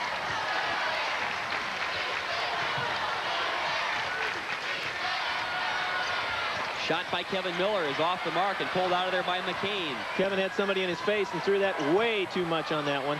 Tavares Rankin, his shot is blocked though. Good interior defense by the Saints, and here they come. That's what they need to do, Kent. Slow it up a little bit. No reason to push it. 7-point Saints lead. Brandon Downey. You got to think, Kent, that Dwenger's almost in a situation where they need to protect their lead. Nick Lake didn't take care of the basketball. It squibbed off his hand and out of bounds, and the Marion Giants control. 7-point lead from the Saints. Hilton Randolph with the basketball. Jody McCain. John Pierce. Pierce working on Coretta. Good bounce pass McCain. Oh, a good play. Reverse laid by McCain to score, and he draws the personal foul. Not a particularly wise foul here from Brandon Downey. It was a good feed in from Pierce into McCain. He had position all the way, and that bucket was going in whether Downey was there or not, Kent. And this Marion team will just not go away. Jody McCain now has 10 points. He'll try and make it a 3-point play. And does. And that cuts the Dwenger lead down to 4 at 50-46. Just over 5 minutes left in the fourth quarter. And again, the crowd getting back into the ball game. B.J. Coretta, what a great block from behind. Tavares Rankin skied and blocked from behind, and here come the Giants again. B.J. should have taken that ball all the way to the hoop instead of pulling up. Oh, entry pass intended for Tavares Rankin. The foul goes against Kevin Miller, his second. And we have just under 5 minutes to play, and that will send Marion to the free throw line. They are now in the bonus. Here's the pass inside. Kevin Miller trying to block the pass from coming in and gets called for reaching over the back. Tavares Rankin shooting 1-1 for the Giants. This will be key, Tony. Just under 5 minutes to go. Marion now in the bonus, but they shoot 60% as a team from the free throw line. Tavares Rankin, though, hits the first. They're shooting better than that today, Kent. Rankin with 13 points. Talented 5'11" junior. Drops the second one through, and it's now a 2-point game, 50-48, Bishop Dwenger. Kevin Miller to B.J. Coretta, now back to Miller. B.J. Coretta spins away from his man. B.J.'s doing a good job getting loose, but he's not taking that shot. And a timeout is called by Bishop Dwenger. Ron Dietz wants to talk it over with his ball club. They lead by 2. 4:35 remains in the fourth quarter. We'll be back. There's a new deli thin-sliced lunch meat that can please even deli experts. Eckrich is the name. Introducing Eckrich Deli Thin-Sliced Lunch Meat. Let's check it out. Eckrich takes the extra step of using only deli-quality meats. Looks great. And deli thin slices them for extra flavor. Tastes great. New Eckrich Deli Thin-Sliced Lunch Meat. Real deli taste. Delicious. Just what you'd expect from Eckrich. Finest from the deli, Eckrich.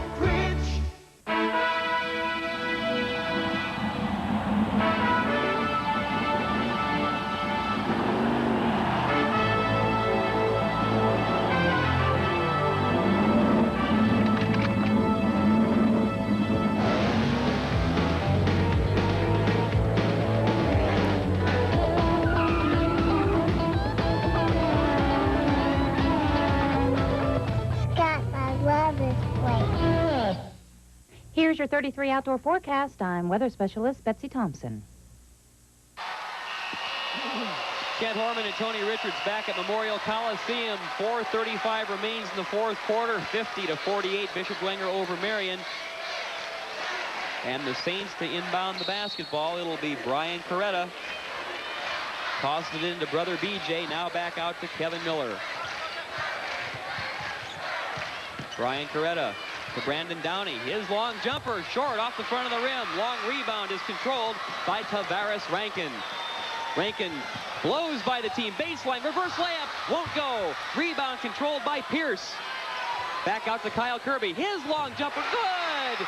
Toe on the line, it's a two-pointer. 6 unanswered points from the Marion Giants. And we are even again, 50-50. Less than 4 minutes to play in the fourth. Brian Coretta back to B.J. Coretta. Kevin Miller with the drive, the penetration, the lay-in, rolls off the rim. Out of bounds it goes to Marion. Nick Lake hit that ball out of bounds. Coach Dietz wants the call, didn't get it. The ball, and the Giants bringing it right back to him. Dwenger needs to get back, Kent. Hilton Randolph calling the play. Big Jody McCain likes to play outside. Cross-court pass goes to Hilton Randolph. It looks like Marion wants to run a little clock. Now Randolph. McCain, long jumper. McCain hits a three-pointer. Jody McCain. 3 3-pointers for McCain, and it's now 3-point lead for Marion. 53-50, just over 3 minutes to go in the fourth. The Giants going to their go-to guy. Nick Lake turns, shoots. Off the mark, rebound, pulled out of there by Pierce. And here come the Marion Giants. Miller on Randolph, bounce pass. Rankin loses the basketball. Off his leg, it goes out of bounds. A break for the Saints. And they take over. Mark Richardson checks back into the lineup for the Saints. A big break for the Saints, Kent. Tavares Rankin didn't realize he was the only one inside the paint there, and when he turned around, he kind of threw the ball off his own knee, and the Saints bring it down. Needing to get something done offensively on this trip. Dwenger wails by 3. Kevin Miller. Into the corner the ball goes. Coretta back out to Miller.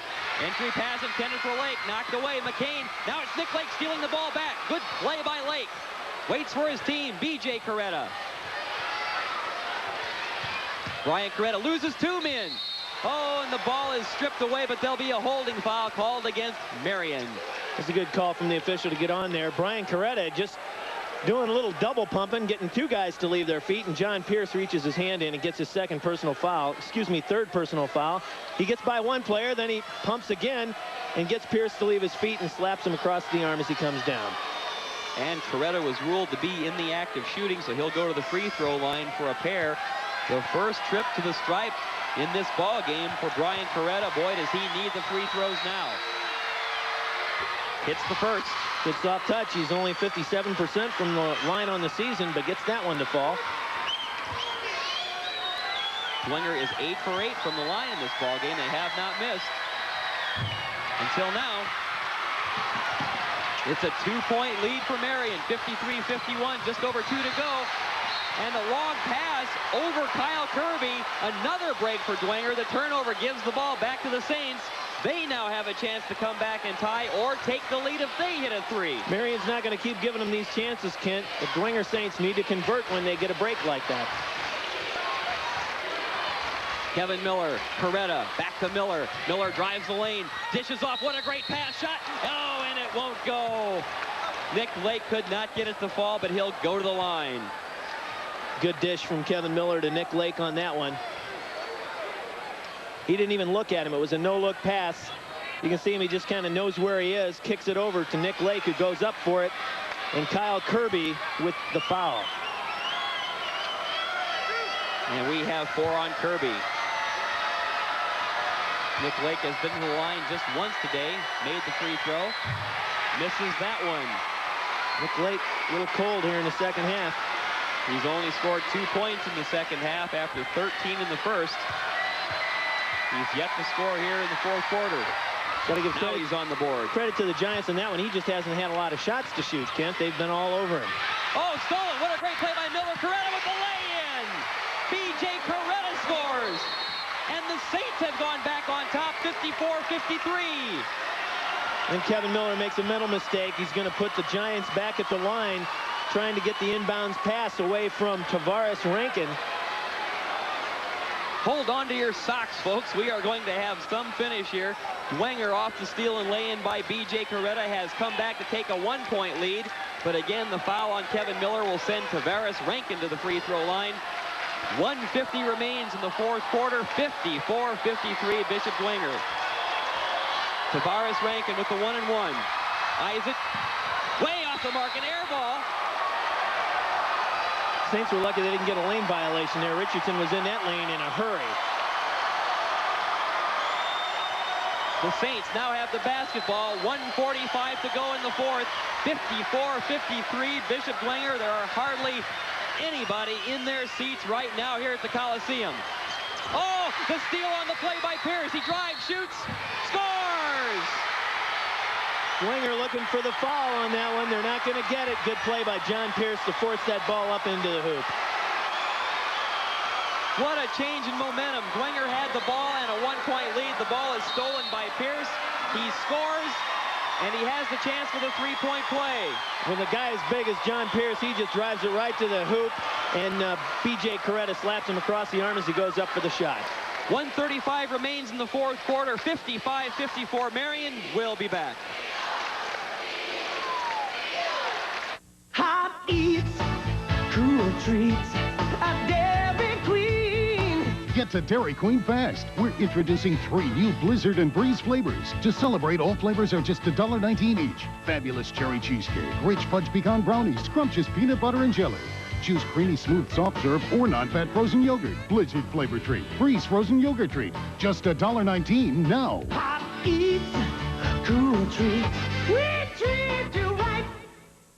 Pick the real thing, Coca-Cola Classic. Or the real cola taste of Diet Coke. Or the great lime taste of Sprite. Pick any of the 3 in the Big 3 game. Look under Big 3 caps on 2-liter bottles and win an instant prize, like the new 88 LSS by Oldsmobile. Luxury and performance in a world-class car. Or a Florida vacation trip on U.S. Air, now flying nonstop to Orlando, Miami, and Tampa. Or one of millions of free Whopper Juniors or free medium Cokes at Burger King restaurants.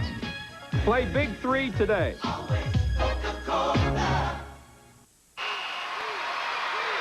Ken Horman and Tony Richards back at the Coliseum, 55-54. Marion leads Dwenger. 1:35 remains in the fourth quarter. John Pierce will shoot one free throw to try to complete the three-point play. Pierce stole the ball, laid it in for the Giants to give them the lead. He'll try and bump it up to 2. Way off the mark. Rebound controlled by Mark Richardson. And here come the Saints. A minute and a half to go in the fourth. 55-54 Marion. Kevin Miller setting up the offense for the Bishop Dwenger Saints. B.J. Coretta back out to Miller. Miller. And there's a foul called on McCain. Yep, Jody slapped him across the arm as Kevin Miller was trying to cut inside. Marion is not afraid to take chances. They try and fill the passing lanes and step in there. You'll see McCain come in there and draw the foul. Here's McCain coming across. What do you have McCain for, Kent? I have him for 4 personals. And that sends Bishop Dwenger's best free throw shooter to the line. And he hits it. Kevin Miller is 5 for 5 in this ball game. He's a 78% free thrower. Kevin Miller is such an even-keeled player. It doesn't look like anything gets to him. He just plays his game. He's very concentrated. And he throws in 2 real important buckets for Dwenger. 56-55 Saints. Little zone pressure from the Saints.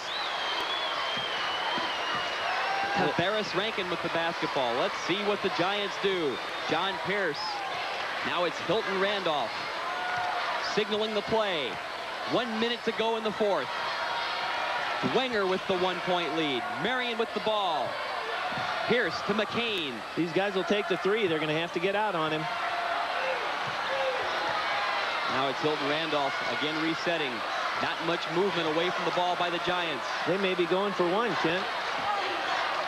Randolph bounces it back out to John Pierce. Will they play for 1 shot? Certainly looks like it. They've already killed about 40 seconds. Everybody on their feet here at the Coliseum. Now down to 25 seconds. Marion going for the win. Bill Green signals his players to start the motion. Let's get it going. Tavares. Oh, tied up by the Saints. Tries to go to McCain. There is no call either way. McCain can't get it to fall. Tipped away. Here go the Saints. Oh, my gosh, what a play. Brian Coretta tried to save it and throw it ahead, but he's called out of bounds. The ball goes back to Marion with 7.2 seconds to play. A lot of activity in the lane in that last sequence. Nobody could get it to fall. Nobody could get a rebound, and no foul called. Well, you know, Brian had to go for it. He didn't know who last touched the ball. There was really no choice. He had to go for it. He ended up having his foot on the line. Not much you can do there, Kent. It's just good, aggressive play. Ron Dietz has called timeout with 7 seconds and change remaining in the fourth quarter. It is 56-55 in favor of Bishop Dwenger. Bill Green trying to work out a play. Let's take a look at Brian Coretta going for the ball here.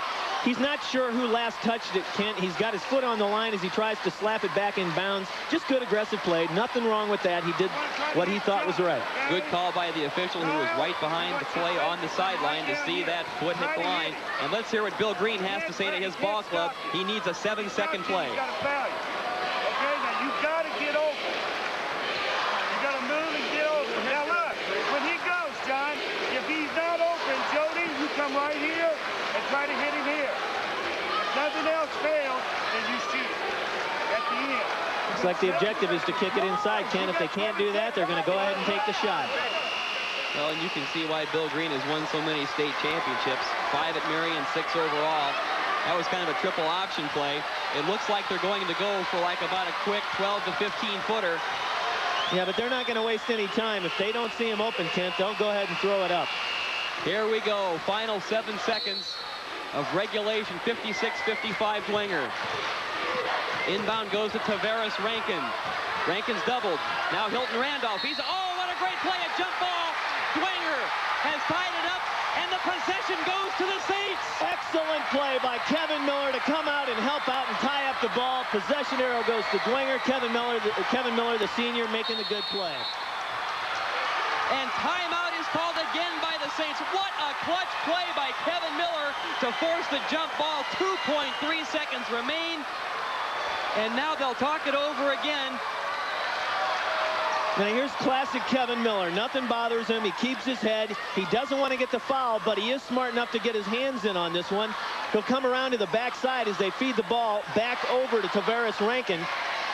You see him, he's trying to feed the ball, but Kevin Miller is there to tie him up. Well, and you can see there on the replay, Tony, the great spacing. There wasn't much spacing as far as the players spreading out for Marion, and it was great spacing by Dwenger's defense to clog up the passing lanes. They doubled the ball right away. The Marion players were too close to each other for an effective pass. Yep. Kevin Miller reaches in for the tie-up, and Ron Dietz right now talking to his ball club. If anybody knows that 2 seconds is an eternity, it's Ron Dietz. They've used 2 seconds or even less than 2 seconds twice to win ball games. Dwenger certainly in the driver's seat here, but you're right on that last play. The spacing from Marion just wasn't there. Hilton Randolph couldn't kick the ball out to Tavares Rankin. Kevin Miller creates the turnover. Brian Coretta to inbound the ball.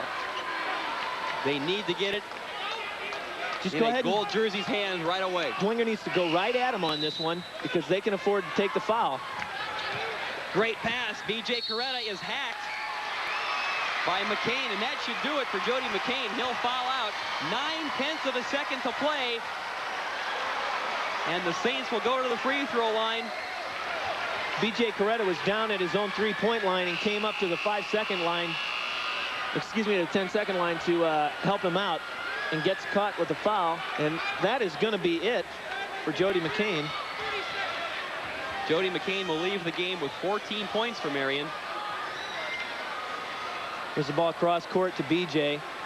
and the slap across the wrist, and yes, that is 5. You're right, Ken, on Jody McCain. Well, we'll see a lot of him. Just a sophomore, 6'4", very talented basketball player, and he can shoot the three.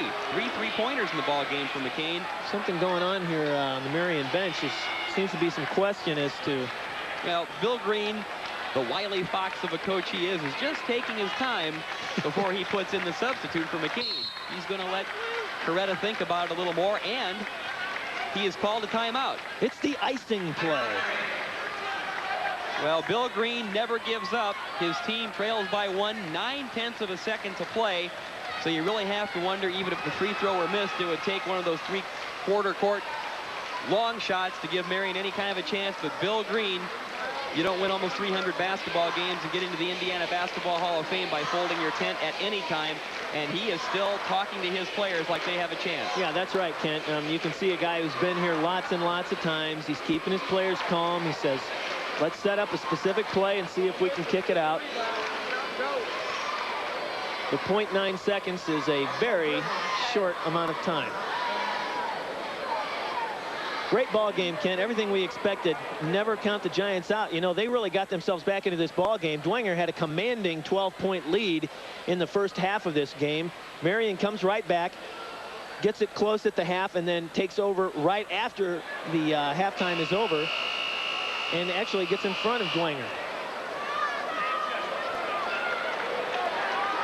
The teams return to the floor. 9/10 of a second to go. B.J. Coretta will go to the free throw line for Bishop Dwenger. B.J. a 69% free throw shooter, and the team 62%, so he's a little better than the team average.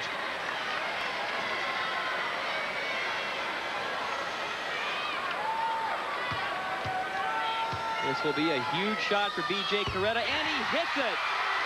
B.J. Coretta. You know, the Saints are 12 and 13 from the line, Kent. It's been a great ball game for the Saints from the stripe, and they're a good free throw shooting team. And Coretta with his second.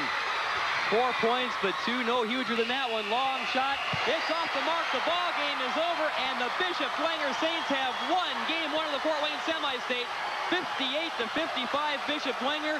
They will advance to tonight's Fort Wayne Semi-State Championship game against either South Bend Clay or Manchester. And B.J. Coretta giving Kevin Miller a big hug. Kevin Miller brought up the intensity level in the last couple of minutes of the ball game, creating turnovers, and says, B.J., these are important buckets for us. B.J. goes to the line, makes 2 of them, 13 out of 14 from the free throw stripe from the Bishop Dwenger Saints. Good ball game, Kent. Everything we expected in the first game today. Well, what an effort by both basketball teams. The Bishop Dwenger Saints took the big lead early on. Marion came back to make it close. The Giants even came back to take the lead in the second half and seesaw back and forth the rest of the way. The Saints come up with the big plays down the stretch, and they have won game 1, 58-55. We'll be back with more from the Coliseum. Stay with us.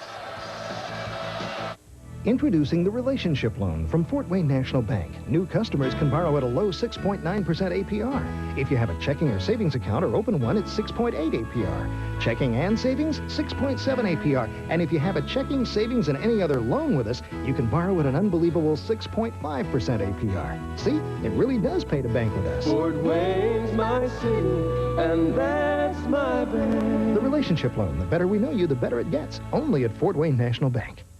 I choose Bushy's to install Newport solid vinyl replacement windows. We chose Bushy's really because it was local. They've been in business for about 40 years, and I liked their product. Those were things that were paramount, and of course price. You know, price then it's just the picture. But they lived up to their word, and they were here to satisfy us, and they've made sure of that. Your clear choice is Bushy's. Where do you turn to for the most accurate and reliable weather report? TV 33's Greg Shaw, Fort Wayne's only primetime meteorologist, with live up-to-the-minute National Weather Service radar, exclusive NexRad coverage, the world's most powerful and advanced radar service, and the area's only 7-day planning forecast. So if weather is important to you, turn to Fort Wayne's most experienced meteorologist, Greg Shaw, a member of your 24-hour News Watch, TV 33 News. There's a new deli thin-sliced lunch meat that can please even deli experts. Eckrich is the name. Introducing Eckrich Deli Thin-Sliced Lunch Meat. Let's check it out. Eckrich takes the extra step of using only deli-quality meats. Looks great. And deli thin slices them for extra flavor. Tastes great. New Eckrich Deli Thin-Sliced Lunch Meat. Real deli taste. Delicious. Just what you'd expect from Eckrich. Finest from the deli, Eckrich. Ken Horman back at the Coliseum, where Bishop Dwenger has just won a thriller in Game 1 of the Fort Wayne Semi-State, 58-55 over the Marion Giants. I'm here with winning coach Ron Dietz. And Ron, you've played games all sorts of different ways so far here in the tournament. This is another one of those nail-biters. Did your team ever come up big in that final minute? Right, and first off, I'd just like to thank you for allowing me to work with such great kids. And I give all the credit to our kids. These kids do not quit. They have something inside that just says we're never going to give up, and they kept battling and battling.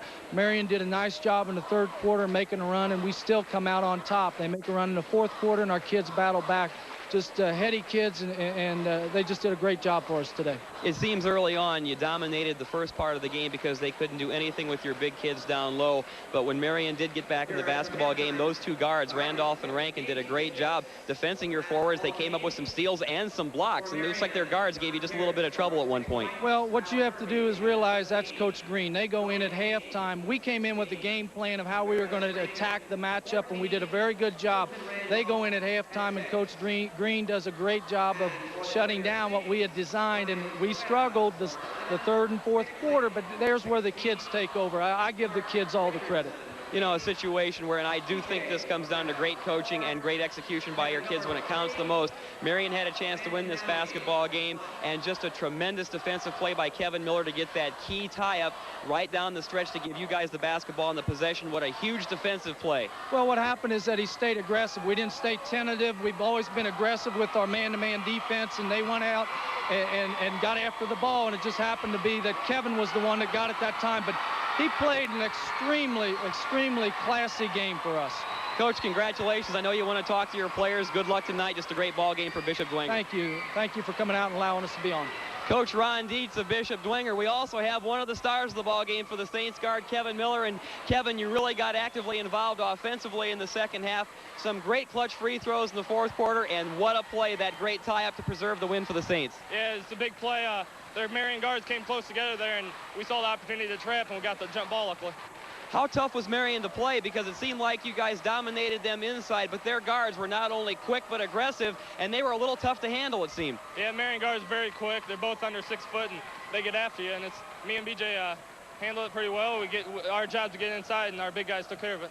Coach Dietz pointed out that this basketball team has played all sorts of games this year, a couple of squeakers in sectional and regional, and then, of course, you've put a couple of teams away, but it seemed like when you lost a big lead and Marion got back in it, then it was close all the way. This team never lost its composure. You guys just stayed within yourselves and made the plays when you had to. Yeah, we know we can stick with any team out here and left, and now Final 8, I guess it is. And so we just got to come out and play our best ball, and we'll win the game. Kevin, congratulations. Good luck tonight. Thank you. Bishop Dwenger guard Kevin Miller. We'll be back with more from the Coliseum. Stay with us. Hot eats, cool treats, a Dairy Queen. Get to Dairy Queen fast. We're introducing 3 new Blizzard and Breeze flavors. To celebrate, all flavors are just $1.19 each. Fabulous cherry cheesecake, rich fudge pecan brownie, scrumptious peanut butter and jelly. Choose creamy, smooth, soft serve or non-fat frozen yogurt. Blizzard flavor treat, Breeze frozen yogurt treat. Just $1.19 now. Hot eats, cool treats, we treat you right. Great name brand values at unbeatable prices. Our Easter sales got it all at Value City, featuring part of a $3.5 million buyout. Men's and ladies 26-inch 10-speed all-terrain bikes from Huffy. Compare $120, now your choice only $89.99. Another $3.5 million buyout. World-famous Snowart professional tennis rackets. Compare $60 to $150, now only $14.99, $19.99, and $29.99. During our greatest Easter sale ever at Value City department stores. I wanna feel my skin against your skin, rub and kiss, and maybe then we can need each other for dessert, babe. Follow me, I'll be your guide. Take me with you, let me ride. I will do most anything you say, baby. 'Cause baby, I'm yours. Oh,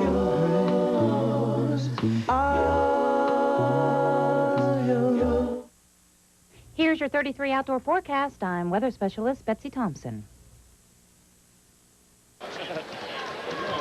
Welcome back to the Memorial Coliseum, where the Bishop Dwenger Saints have beaten the Marion Giants in game 1 of the semi-state 58-55. We do have some other scores from some other semi-state action here.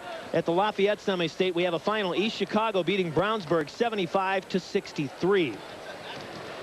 And in the Indianapolis semi-state, Muncie Central, they're always tough, beat Shelbyville 76-66. And now let's go back out on the floor with Ken Horman. Ken? Thank you very much, Tony. Again, what a tremendous win for the Bishop Dwenger Saints, 58-55 over the Marion Giants. They'll play in tonight's semi-state championship game against either Manchester or South Bend Clay. I'm joined by the outstanding coach of the Northside Redskins, Glenn Heaton. And Glenn, what can you really say about that game 1? When it gets to Sweet 16, I guess it really comes down to the nitty-gritty, and that was some ball game. Boy, it sure was. I tell you, you could tell both teams have been tested all year, and boy, when it came down to it, they really produced. It was a great ball game. You know, and you know this Bishop Dwenger team very well, having played them in conference this year, and it really seems like the Saints team doesn't have that much of a weakness, and when they really have to make the plays, so far as it's been illustrated in this tournament, they make the plays. I guess that what really counts around tournament time is the execution. I think you've hit it on the head there. I think the one really good quality that they have is they do not beat themselves.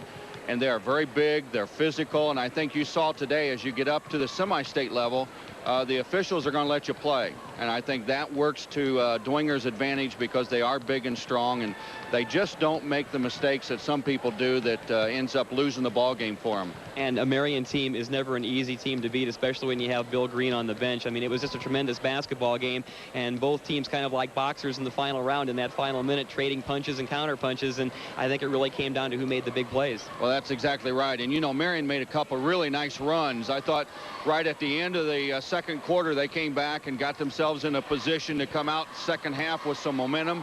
And then, of course, in the fourth quarter, they came and made a nice run. So Marion's an outstanding basketball team. I thought they shot well from the perimeter today. And when they do that, they're an outstanding team. But Dwenger just keeps hanging in there. And, of course, like you said, make the big plays at the end. And they did that. Glenn, I'd like to get your impression of the second game we have coming up here. That'll, of course, be Manchester and South Bend Clay. And maybe, I'm not sure if you know much about either team because we're going to learn a lot about them as we see them on television. But it seems like this Clay team comes in here with an awful lot of talent. And then you take a look at a Manchester team, not quite as big, but one of those gritty ball clubs that plays good team basketball. I think you're right. I think Clay, as far as coaches, we've heard just how talented they are, that they're extremely athletic, that they have size, they have speed. They appear on paper to have it all. On the other hand, Manchester's an outstanding basketball team. Most Medley does an outstanding job, and I think Clay better be ready to play. I think Manchester could surprise them a little bit. Glenn, it's good to have you here at the semi-state. I know you'd rather be here as a coach than as a spectator, but it's always good to talk to you, and good luck to Northside and your basketball program next year. Well, thank you very much. Northside basketball coach Glenn Heaton. Now let's send it back to Tony Richards. Thank you very much, Kent. I'm honored to be sitting next to a gentleman who had an outstanding basketball team just the last couple of years and has been with the Leo Lions for 15 years. We're going to go to commercial, and we'll come back and talk to Coach Richard.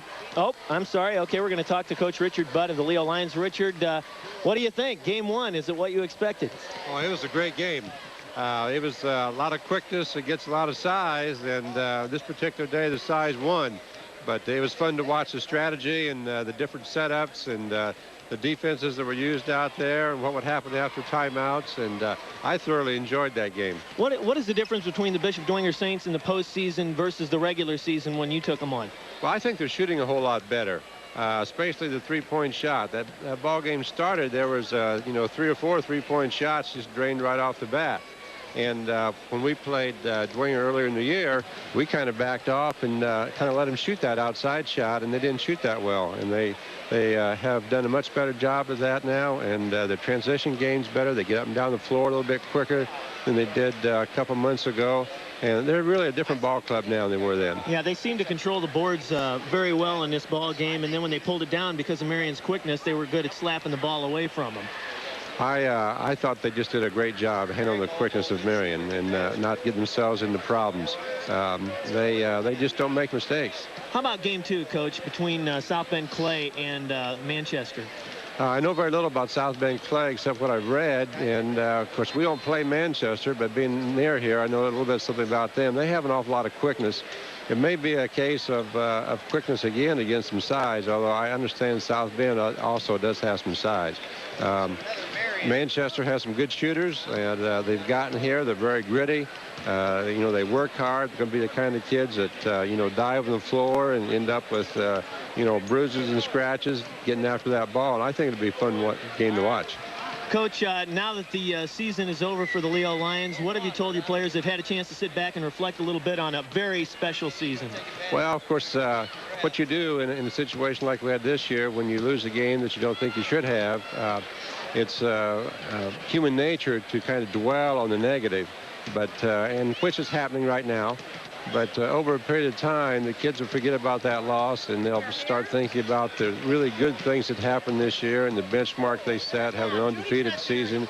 And, no other Leo team can ever do any better than that.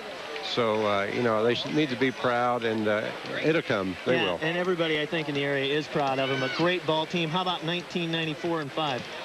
Well, yeah, we don't know. We have one starter back. We have our 6, 7, 8 man back. Our B team was 19 and 1, so we have some kids to work with. But we don't have a John Newhouser next year, and that's going to take up a lot to make that up itself. Yeah. Well, thanks for spending some time with us, Coach Richard Budd of the Leo Lions, a real gentleman, and again, congratulations on a great season. Thank you very much, Tony. Gave us a lot of thrills. We'll be back with more from the Memorial Coliseum in just a moment. Introducing the relationship loan from Fort Wayne National Bank. New customers can borrow at a low 6.9% APR. If you have a checking or savings account or open one, it's 6.8 APR. Checking and savings, 6.7 APR. And if you have a checking, savings, and any other loan with us, you can borrow at an unbelievable 6.5% APR. See, it really does pay to bank with us. Fort Wayne's my city, and that's my bank. The relationship loan. The better we know you, the better it gets. Only at Fort Wayne National Bank. Pick the real thing, Coca-Cola Classic. Or the real cola taste of Diet Coke. Or the great lemon taste of Sprite. Pick any of the three in the Big 3 game. Look under Big 3 caps on 2-liter bottles and win an instant prize, like the new 88 LSS by Oldsmobile. Luxury and performance in a world-class car. Or a Florida vacation trip on U.S. Air, now flying nonstop to Orlando, Miami, and Tampa. Or one of millions of free Whopper Juniors or free medium Cokes at Burger King restaurants. Play Big 3 today.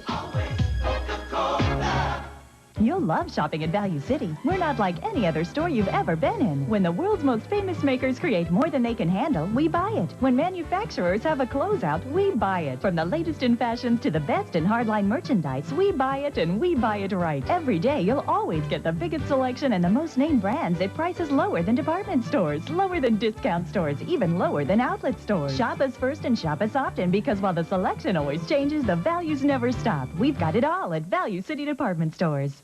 Do unto others as you would have them do unto you. I would resent going in a place of business and having somebody back me in a corner and put a pencil in my hand and say, sign here. I just believe that an individual has the right to make up their own mind. So you don't have to worry about being shuffled off 3 or 4 places and have 2 or 3 people running at you to get you to buy something. Crumbach Simons Chevrolet Geo. Come talk to us. Ken Horman back at the Coliseum. The teams are on the floor warming up as we get ready for game 2. It'll be South Bend Clay and Manchester warming up right here behind us. I'm joined by the fine basketball coach of the Northrop Bruins, Greg Peden. And Greg, what can you say about that first game? You know, you were the victim of one of those Bishop Dwenger buzzer beaters in the north side sectional, so you've learned that this Bishop Dwenger team can play it both ways, but it's one thing, this team just knows how to win. They certainly do. You know, they deserve a great deal of credit. They're doing an excellent job. Got off to a real nice start in the ball game today. I think maybe they took Marion by surprise by the way they pushed the ball up the floor and just did an outstanding job. And Marion made a couple of big runs at them, and they could have folded, but Dwenger showed some real championship caliber, hung right in there. Now, being a former Marion Giant yourself, I don't think any of this surprised you. First of all, the quality of Bill Green's team and the fact that they always have some talent and they're well coached and well disciplined, and Dwenger could not put them away, and I think that's why we had this thing decided in the final seconds. Well, and I think that's pretty much what everybody expected coming in. 2 pretty evenly matched ball clubs, and from our standpoint at Northrop, we played both of them. At Marion, we lost a 3-point ball game. We lost a 3-point one to Dwenger during the season, and then the 1-point buzzer beater. So this is pretty much what I expected out of it, and good solid defensive plays on both ends of the floor, and you know that the kids are going to keep coming at you for the entire ball game. You know, it's interesting because it seems like early in the season your basketball team was pretty highly ranked around the state, the Wayne Generals were, and it seems like Dwenger has kind of slipped through the cracks the whole season. All they've done is go like 22-3, and here they are playing for a semi-state championship. They won the city title. I think maybe it's been that image of you just take 5 football players and put tank tops on Dwenger, and we have all learned that this is a very talented basketball team, and again, they just find a way to win. They've got good talent, good discipline, good coaching, and maybe they are getting some breaks. This could be a very special Bishop Dwenger basketball team. Well, and their size gives people an awful lot of problems, and there are a lot of people that they can go to, and their big people are all mobile. They can come out to 14, 15 feet and shoot the ball. They can bang you on the boards, and they can just do an awful lot of things to hurt you from a basketball standpoint. They're an intelligent ball club, and Ron really has them playing well, and I think they showed particularly last weekend. They're playing with an awful lot of confidence, and well, they should be, and I really don't know why everybody forgot about them. Maybe it was because of their loss in the SAC tournament to Wayne, but Wayne was up there all along, and their only loss was an overtime loss to Wayne. Right. I think those of us in the conference knew that was before it all said and done, Dwenger was going to have some say-so in things, and I certainly felt that way. They've done an excellent job, and they're an excellent representative of the Fort Wayne area, and certainly we got to pull for them to go another step. Greg, thanks for coming by. It's good to have you here as coach of the Fort Wayne Northrop Bruins, and good luck with the Bruins next season. Thanks a lot, Kent. Greg Peden, the coach of the Northrop Bruins. Now let's send it back to Tony, who has a very special guest. All right, thanks a lot, Kent. Pleased to be sitting next to quite a talented, excuse me, quite a talented gentleman, John Newhouser, the all-time leading scorer and all-time leading rebounder for the Leo Lions, and on his way to Butler. How you doing, John? Pretty good. What do you think of this ball game, the first ball game between Marion and Dwenger? Well, actually, it's all I expected. Just some wonderful talents out there, and I guess you got to, like you said, pull for a Fort Wayne team. So now that your career at Leo has come to a close, you told me earlier you just want to get through algebra and graduate and get on to Butler. Yeah, I'm really looking forward to Butler. I'm just so excited to see what I can do down there and let my talents go. And only thing that's scaring me about Butler is the academics, but hey, I'll pull through, I think. That's right. You know, Butler doesn't have an easy schedule. They play some really good teams, and you committed to them pretty early. What was it about Butler that made you decide to choose them? I had it limited down to Penn State and Ball State and then Butler, and Penn State was a little too far away. It was a Big Ten school and all the glory that comes with that, but I really didn't, want to go that far. Ball State, Hunsaker pulled out early, and that really canceled them out. So Butler was left, and it was close to home. Good, good records, good season. They have a great team, I think. So All right, well, Not thanks more for you can spending say. a few minutes with us, John. We're looking forward to seeing you at Butler, and you guys got some tough competition coming up in that school. I think Yeah, you we made a do. good choice. We're looking forward to watching you. All right, thank you. Congratulations on a great career. Thanks. All right. We'll be back in just a minute at the Memorial Coliseum with more and the second game of the Fort Wayne semi-state here on TV 33. Hot eats, cool treats, a Dairy Queen. Get to Dairy Queen fast. We're introducing 3 new Blizzard and Breeze flavors. To celebrate, all flavors are just $1.19 each. Fabulous cherry cheesecake, rich fudge pecan brownie, scrumptious peanut butter and jelly. Choose creamy, smooth, soft serve or non-fat frozen yogurt. Blizzard flavor treat, Breeze frozen yogurt treat. Just $1.19 now. Hot eats, cool treats, we treat you right. Hoosier fans, there's nothing like the tradition and glory of Indiana basketball. Let's play 20 minutes of basketball our way.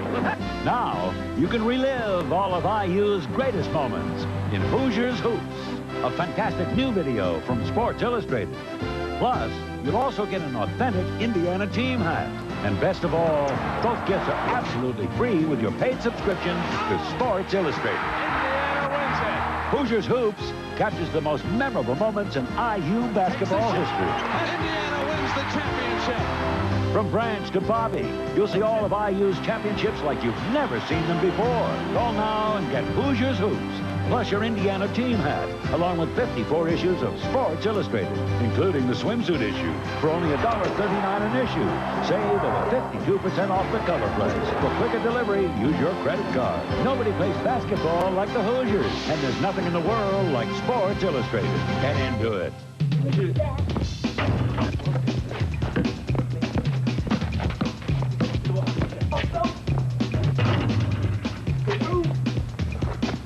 Come get it.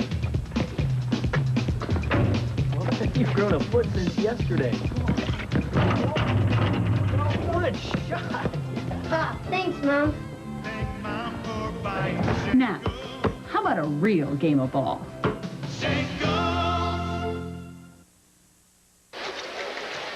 Kent Horman and Tony Richards back at Memorial Coliseum getting ready for Game 2 between South Bend Clay and Manchester. Tony, let's take a look at the final stats from that first game between Bishop Dwenger and the Marion Giants. A thrilling 3-point win for the Saints. All right, Kent, leading all scorers for the Marion Giants, Kyle Kirby with 15 points. Jody McCain and Tavares Rankin each had 14, and John Pierce and Hilton Randolph each with 6. And Kent, you called it. They didn't spread the scoring around. It's pretty much stuck with their 5 players. They did all the scoring for the Marion Giants, and a great effort on them. 55 points total for the Marion Giants. For the Bishop Dwenger Saints, Nick Lake, another huge game, 16 points. We were wondering if he was going to come alive in the second half there, though, but he did score 5 points in the second half of the ball game. Followed by Kevin Miller, who came on strong as usual with free throws, 13 points for the Saints. Brian Coretta had 11, Mark Richardson with 10, and Brandon Downey and BJ Coretta each with 4 to round off the scoring for the Bishop Dwenger Saints, who will go to the final game tonight against either South Bend Clay or Manchester. And getting set here now for Game 2 of the semi-state, South Bend Clay and Manchester will be back to meet the teams in just a moment.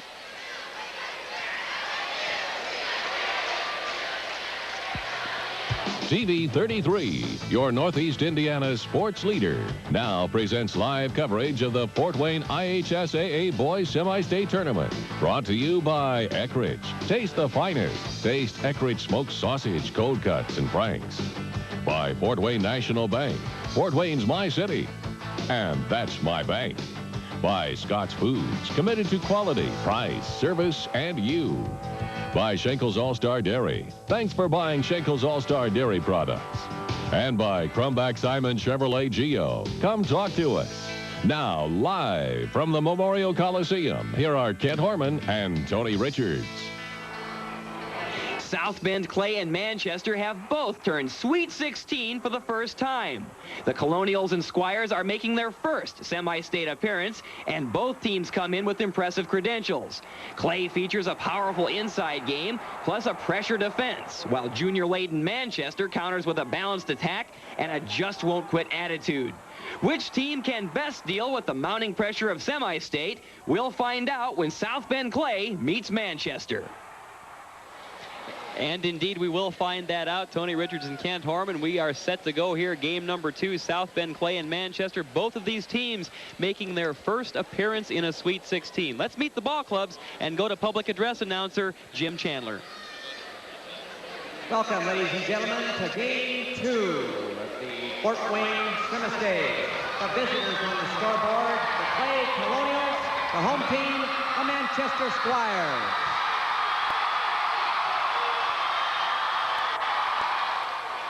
And now, the non-starters for the Clay Colonials.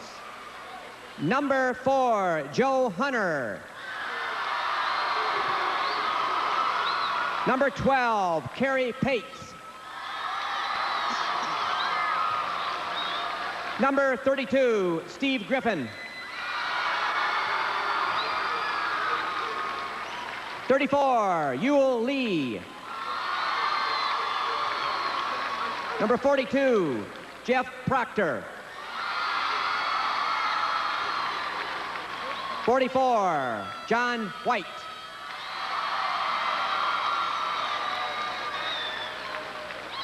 Number 52, LaShawn Nalon. And now the starting lineup. At 1 forward, number 14, Chad Hudnall.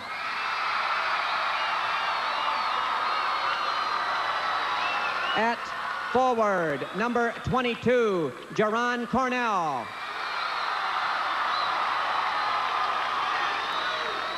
The center, number 54, Lee Nalon.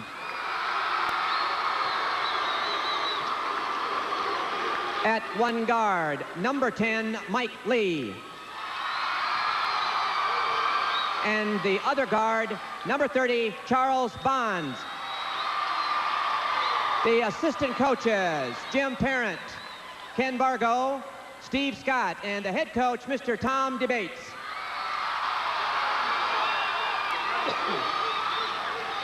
And now for the home team on the scoreboard, the non-starters for the Manchester Squires. Number 5, Blake Williams. Number 15, Matt Frieden. 22, Chad Kiefaber. 23, Evan Nichols. 34, Aaron Payne. Number 35, Brad Metzger. And number 52, Brian Wise. And now the starting lineup for the Squires. Starting at 1 forward, number 12, Tom Gilbert.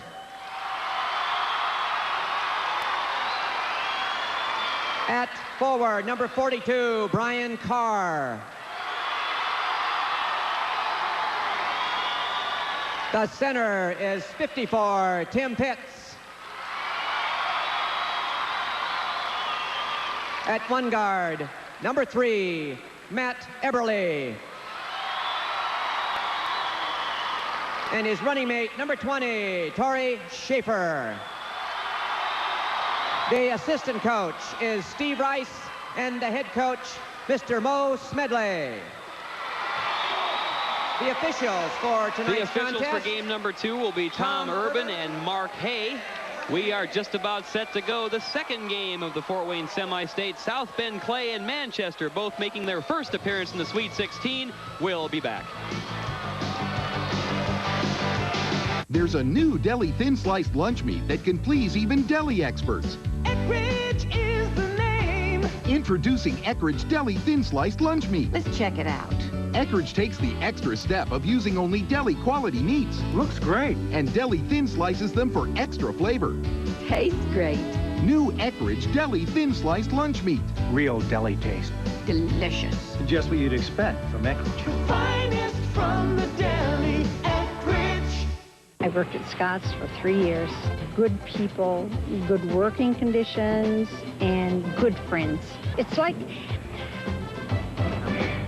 a big world coming into me in the cheese shop and get to see everyone that comes in. They pass me. Everybody passes me. Why would you tell them to come in this guy? It's clean. It's bright. We have good prices. Scott, if we're not your store, we want to be. Set to go for game number 2 of this Fort Wayne semi-state. 21-3 Manchester against 23-2 South Bend Clay. Both teams making their first appearance at the semi-state level.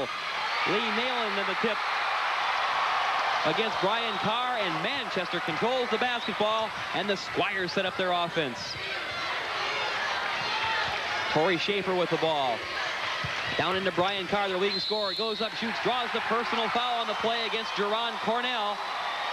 And it'll be Brian Carr, the leading scorer for the Squires, starting the game off by going to the free throw line. Despite the size of South Bend Clay, Manchester decides to go right at him. Good job from Brian Carr driving the lane. He goes up and gets Jerron Cornell to leave his feet. And he's at the free throw line for 2 shots for the Manchester Squires. Brian Carr averages over 16 points a ball game, 69% free throw shooter. First shot is good. This is a young Manchester team. They start 4 juniors and a sophomore, just 2 seniors on the ball club. All of these starters will be back next season for Moose Medley. Second free throw is short, and here comes South Bend Clay. Michael Lee fires it across to Charles Bonds. Chad Hudnall back out to Lee. Oh, good pass goes down to Cornell. He turns, shoots, and scores. Jerron Cornell. Good job scoring, but also a good job from Tom Gilbert to go get over and get in his face. But a turnover. And the steal. And the shot by Charles Bonds. That is the staple for South Bend Clay. They press. That's right, Kent. You'll see it all game, too. These guys do a good job rotating in and out to keep their players fresh. And they'll keep a lot of pressure on the Squires. Oh, the pass intended down low. Karam's off the backboard. Here comes big Lee Nalon. Pulls up and hits. Lee Nalon scores. He averages over 20 a game. He has college scouts drooling. And just like that, 6-1 Colonials. Brian Carr over to Tom Gilbert. Now back out to Matt Eberly. Ball goes down. Little baseline jumper by Pitts is off the mark. And the rebound is pulled down by 5'9" Michael Lee. Pitts falls over it and draws the personal foul. Totally unintentional, Kent, but he couldn't get back on his feet. You can see big Tim Pitts trying to get his balance. Couldn't get his balance. Ends up over the back. Accidental foul, but a foul just as well. 6-1 South Bend Clay. Opening moments here of the second semi-state semi-final game. The winner of this one to meet Bishop Dwenger tonight for the semi-state championship and a trip to Indianapolis. Nalon fires it out. Long shot by Hudnall. It's a 3. Chad Hudnall. And this South Bend Clay team can really load it up from three-point country. They shoot 41% as a team from the trips line. Squires don't score here. Most Medley may call a timeout to stop the momentum from South Bend. 9-1 Clay. Good move by Carr. Tries to fake the shot. And a personal foul will be called against number 30, Charles Bonds. They catch Charles Bonds scrambling for the ball. Didn't have position and got on the arm. Out of bounds, the Squires. Matt Eberly to inbound. Going up against that tall timber, and Lee Nalon. Pass down to Brian Carr. Now it's kicked back out in the perimeter. Eberly over in the corner. Torrey Schaefer shoots. That three-point attempt is off, and here comes Nalon leading the break. Michael Lee dishes to the corner, wide open for the shot. Oh, it rolls out. Hudnall's three-point attempt off the mark. A personal foul is called on the play. Big LaShawn Nalon with his first one. Lee Nalon with his first foul of the ball game. Manchester hoping that they can get their first shots to fall because they're not getting a lot of second chances, Kent. Here's the 3 from the corner. He doesn't get it. And then again over the back, Lee Nalon. Manchester ball. Here again is the full court pressure by South Bend Clay, and they do it for the entire ball game. Tom DeBates has the luxury of going 8 or 9 deep, so his players are in shape, and he has a long bench. In the ball game for the Squires, Matt Frieden. Shot is fake, but it goes in and out by Gilbert. Rebound, and the putback by Tim Pitts, the first bucket of the game for the Squires, and now that cuts the lead to 9-3. Good job blocking out from big Tim Pitts. Oh, a good pass goes down inside. Jerron Cornell scores. Jerron Cornell, the left-hander, he is so smooth, Kent. He's just a pleasure to watch. Watch how smooth he is along the baseline. Once again, full court pressure applied by the Colonials. And a personal foul will be called on the play against South Bend play. That will go against number 14, Chad Hudnall. And already you can tell that's one of the problems when you put that kind of pressure on the ball. 4 quick team fouls for the Colonials. The Squires tried to dribble right through that double team and got caught up on the leg. And there's a foul there from Chad Hudnall. Ball is stolen by Clay. And here comes Michael Lee. Another one of those 5'9" leapers. Nalon controls. Good pass to Cornell. He's bumped. And the foul will go against Tom Gilbert. A lot of bumping in this game, Kent. Squires trying to stay right with the Colonials. And that's why there's a little bumping inside there. And a foul on Tom Gilbert.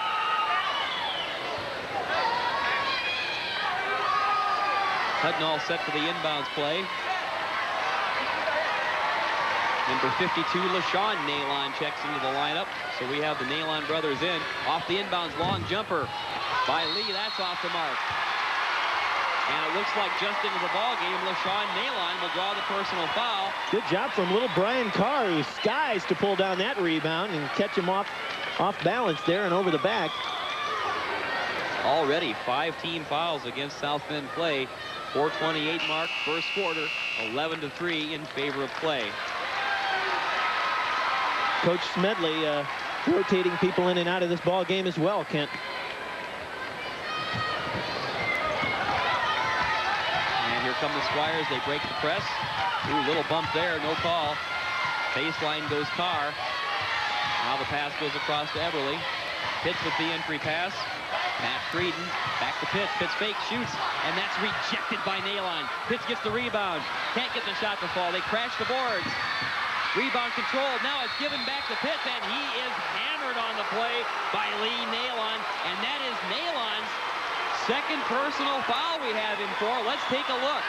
I got to believe Coach Smedley's saying, let's take it right at the big guys. I am quite impressed from Tim Pitts. He got himself a couple of rebounds, and there is big Lee Nalon just out of control. Lands right on Tim Pitts, who will be going to the line for 2 for the Squires. This is a scrappy little quick passing Squires team, Ken. I like the way they kick the ball around. And Lee Nalon has to take a seat with his second personal foul. We're not even at the 4-minute mark of the first quarter. Tim Pitts, the 6'5" junior who averages 12.5 points a game at the free throw line. First shot rolls out. He's a 70% free thrower. This Manchester team, a pretty good free throw shooting team at 71%. But they're only 1 of 3 so far, and I'm sure that is semi-state jitter. That's right. You definitely have to give the advantage on the stripe to the Squires. Gets the second one down. That makes it 11-4 in favor of Clay. Michael Lee. Hudnall kicks it back to Lee. Charles Bonds. Good movement from South Bend Clay without the ball. Lee looking for the entry pass. Nothing there. Long shot by Hudnall. Off the rim, and the rebound is hauled down by Tim Pitts. Tim Pitts, a big rebound there for the Squires. Has 303 offensive rebounds and 457 defensive rebounds on the season. Now Pitts working. Goes up in traffic. Shot is short. And LaShawn Nalon with the rebound. After that last trip, Tom DeBates barked at his team, I want the ball inside. Let's see if they can get it down this time.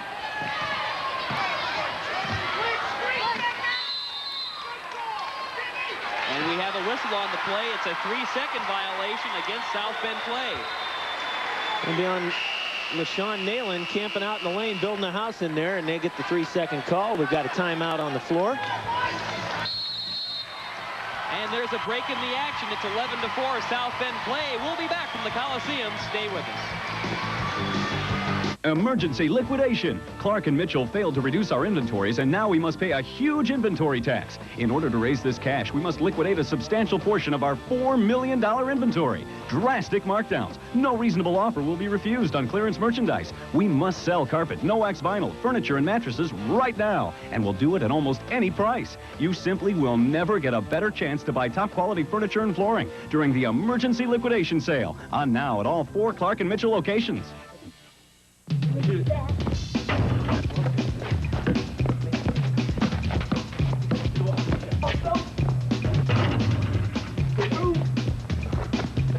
get it. Well, you've grown a foot since yesterday. Good shot. Oh, thanks, Mom. Now, how about a real game of ball?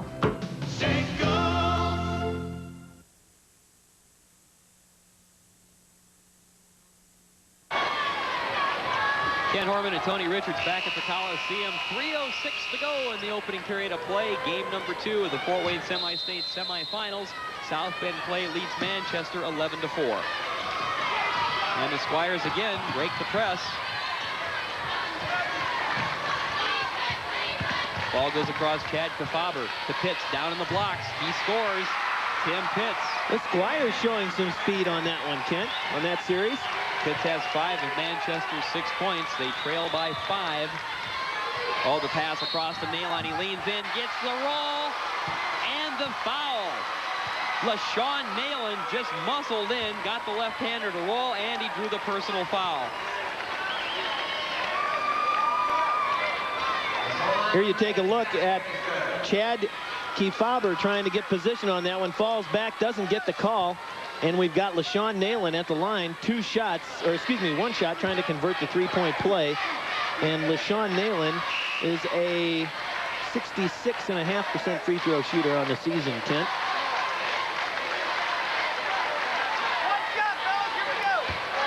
He's the little brother of Lee Nalen. Lee goes 6'8", 215. LaShawn 6'5", 200. That's meat on the hook. We've got quite a grocery bill, Kent. 3-point play completed by LaShawn Nalen. It is 14-6 in favor of Clay as we approach the 2.5-minute mark of the opening quarter.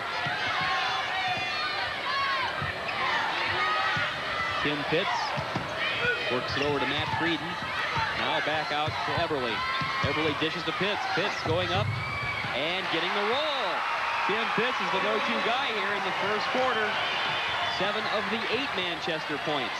Clay wasting no time getting the ball back down. Michael Lee. Now to Chad Hudnall. Back out to Lee. He pulls it back out to set up a play. Across to Charles Bonds. Kicks it back out. Hudnall drives. Dishes over to Lee. Long pass. Now it's Bonds.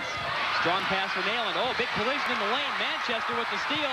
It's Eberle laying it in with the left hand. Too strong. Rebound to Gilbert. That's knocked out of there. Pitts comes away with it, and he's called for the travel. Manchester sees a glorious scoring opportunity. Go for naught. Again, big Tom Pitts a factor on that series down the floor. There you see Tom debates. He gave some incorrect rebounding information on big And Mo Smedley kind of laughing about that last sequence with the Squires, saying, well, that should have been in the hole, but it did not go. The score remains 14-8 in favor of South Bend Clay. 1:44 remains in the first quarter. 196 total rebounds for Tim Pitts for the Squires, leading the Squires in that category. Michael Lee to Jerron Cornell, now back out to Charles Bonds. Great ball movement by the Colonials. Charles Bonds finds Lee in the corner.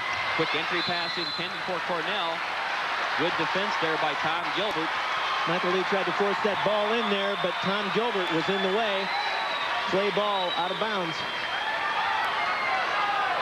And so far, Clay has had some difficulty in getting the ball inside.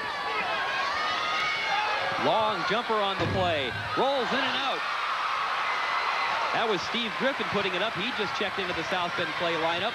And here come the Squires with a chance to get this game a little closer. Gilbert.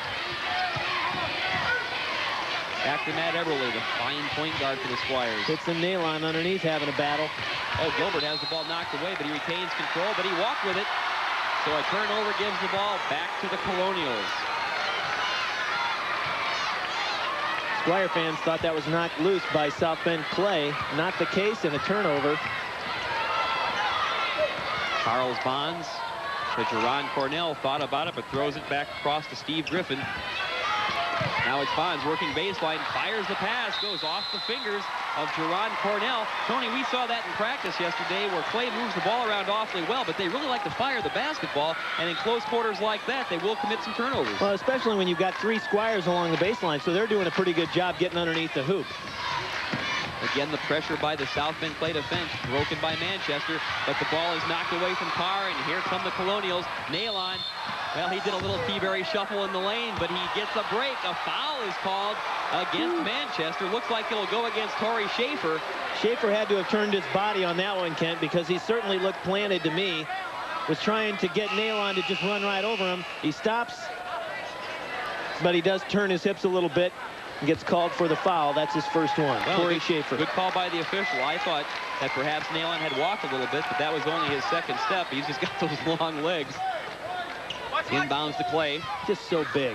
South Bend Clay. Charles Bonds pulls up, shoots the jumper, comes off the back of the rim long, and Clay has the rebound. Squires got caught just hanging around the backboard there. Didn't come out for the rebound. Bonds thinks about it again. Now he kicks it back out. Oh, good anticipation by Eberle on the steal. Ball's knocked away. They scramble for it. Eberle retains control. Good move. Final 7 seconds, though. Great pressure defense. Steve Griffin knocks it out of bounds, so with just under 5 seconds to go, 4.7 seconds, Manchester will try to come up with an inbounds play to see if they can get a basket. Pitts has the ball. Tries to throw it in the lane, intercepted. Long shot at the buzzer by Bonds is off the mark. And that's the end of the first quarter of play from the Coliseum. South Bend Clay leads Manchester in game 2, 14-8. We'll be back with the second quarter. Stay with us. Hoosier fans, there's nothing like the tradition and glory of Indiana basketball. Let's play 20 minutes of basketball our way. Now, you can relive all of IU's greatest moments in Hoosiers Hoops, a fantastic new video from Sports Illustrated. Plus, you'll also get an authentic Indiana team hat. And best of all, both gifts are absolutely free with your paid subscription to Sports Illustrated. Indiana wins it. Hoosiers Hoops captures the most memorable moments in IU basketball history. And Indiana wins the championship. From Branch to Bobby, you'll see all of IU's championships like you've never seen them before. Call now and get Hoosiers Hoops, plus your Indiana team hat, along with 54 issues of Sports Illustrated, including the swimsuit issue, for only $1.39 an issue. Save over 52% off the cover price. For quicker delivery, use your credit card. Nobody plays basketball like the Hoosiers, and there's nothing in the world like Sports Illustrated. Get into it. Ken Horman and Tony Richards back at the Coliseum, set to start the second quarter. 14-8 South Bend Clay, and Tony, at least in the first quarter, good balance for Clay, a one-man show for Manchester. Yeah, but they just really couldn't break away from Manchester. I know it's 14-8, but Manchester throwing them a little bit of a fit, even though they've got the World Trade Center in the middle, the Nalon brothers. Oh, good entry pass to Nalon, goes up strong, but a great defensive play by Pitts, and the Squires come away with the ball. Pitts got a piece of that one. Torrey Schaefer to Eberle. Pitts gets the pass. Heavy traffic, so he tosses back out to Eberle.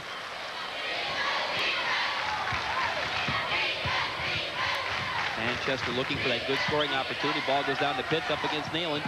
Tries to fire the pass across the lane and intercepted by South Bend Clay. Michael Lee wide open is Hudnall. He loads it up, and that's off the mark. Weak side rebound pulled out of there by Torrey Schaefer. Like the level of basketball play during this semi-state, Kent. These are all quality ball clubs that are involved in these 2 games today. Well, and Manchester has the reputation for being one of those teams that what it lacks in size, it makes up for in heart. You talked to Mo Smedley, he just said, the kids won't quit. And so far they're not. Hudnall finds a seat on the floor. No foul called. The shot by Schaefer's off the mark. Pitts going for the putback. And a foul is called against LaShawn Nayland. So now both Naylons have 2 personal fouls, and that should send Tim Pitts to the free throw line. Pitts will not be denied, even though he's outsized here. He just keeps going right at it, gets Naylon to foul him on the way up. He's at the free throw line for 2 more. And again, Tom DeBates will go to his bench. He sends in John White, a 6'4" senior. And now we have both Naylons, Lee and LaShawn, sitting on the bench with 2 personal fouls. This could be a factor as far as Manchester staying in this game. Pitts hits the first free throw. He now has 8 points, and he has carried the scoring load for Manchester because as a team they have 9. It's 14-9, a 5-point lead for South Bend Clay. There you see Tim Pitts, the junior, averaging 12.5 points a game. That free throw comes off the back of the rim. I don't think the Naylon brothers are going to be long on that bench, though, Kent. Maybe a couple of minutes, and he'll get them back in the game. Clay with the basketball. Charles Bonds. Now Lee fires back out to Hudnall. Again, the pass in the paint is intercepted. Pitts comes away with the ball, and here come the Squires. Good anticipation from Torrey Schaefer. He's caused a couple of turnovers today. Gilbert. Now to Pitts. Torrey Schaefer. Bounce pass out to Gilbert. Manchester should look to get Brian Carr involved. He's the leading scorer. Carr squares up, but misses the shot. That was way short. And here come the Colonials. Lee spins. And there'll be a foul called on the play. It goes against Manchester. It's going to be on number 3, Matt Eberly. He's quick. He was trying to get around and cause another turnover. They're just good quick hands, good feet motion, but he got tangled up and picks up his first personal foul on the day. South Bend Clay to inbound the basketball. John White. Now out to Charles Bonds. Kind of a dilemma here for Tom DeBates. He likes to pound the ball inside, but both Naylons, his big men, are on the bench in foul trouble. Turnaround shot, though, fine move by Jerron Cornell. He has 6 points. And it's interesting, Tony, because Clay only has hit 1 3-pointer, so really both of their main weapons has not been working. The long shot or their inside game.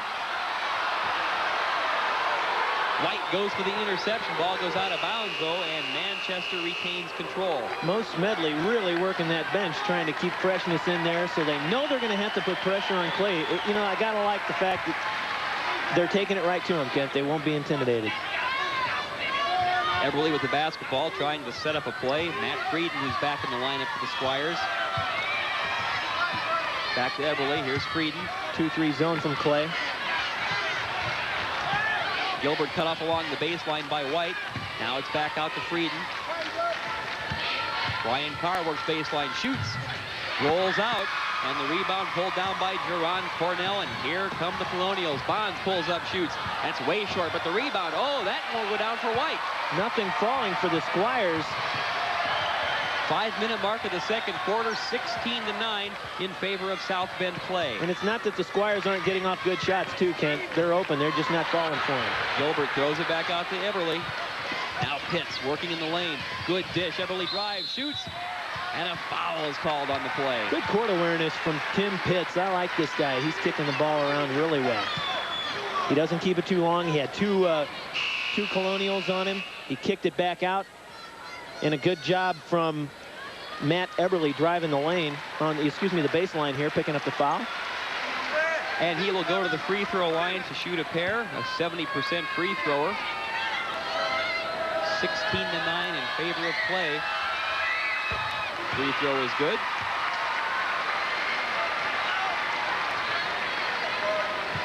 Four of 7 from the stripe now for Manchester. Low scoring affair here in the second game, Kent. I believe the junior averaging just over 7 a game, but he's got his second free throw. It's now a 5-point advantage for Clay, 16-11 at the 4:44 mark of the second quarter. Jerron Cornell trying to post up inside. The winner of this game to face Bishop Dwenger tonight for the semi-state championship. Cornell's shot will not go, and here come the Squires. Bounce pass taken along the baseline by Chad Kefauver.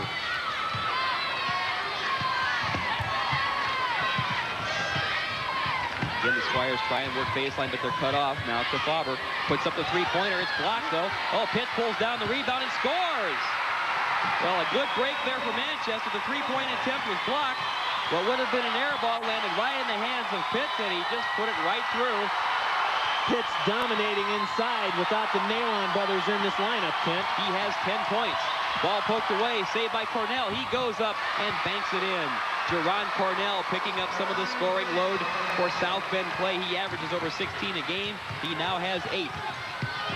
Coach DeBate's on his team, wanting him to cut off that drive. Here's Pitts going to work, shoots. Off the rim and pulled down by Charles Bonds. Oh, good pass. White goes up. And Pitts draws the first, and we believe that will be the second foul against Tim Pitts. Here's big Tim Pitts rotating over to help out as he picks up big John White, who goes up. Pitts just leans his body right into him, and White doesn't even throw up the shot.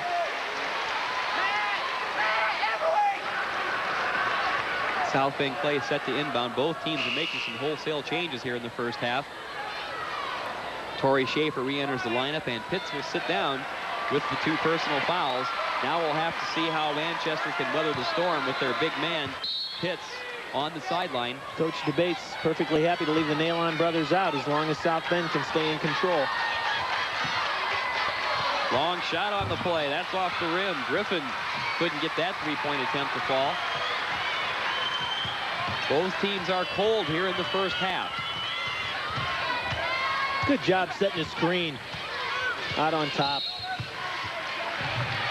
Well, they get the ball into Brian Carr, but it'll be a holding foul. Called against Manchester. Torrey Schaefer did a good job. Good court awareness there to come on out and help his teammates so he could drive the lane, set a nice screen on that play. So Manchester is drawing the personal fouls against South Bend Clay. That will send Brian Carr to the line, and that puts Manchester in the bonus.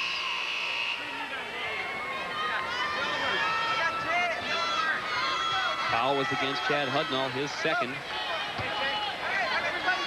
Brian Carr, the leading scorer for Manchester, averaging over 16 points a game, a 69% free throw shooter, and he hits the 1-and-1. They'll get the bonus.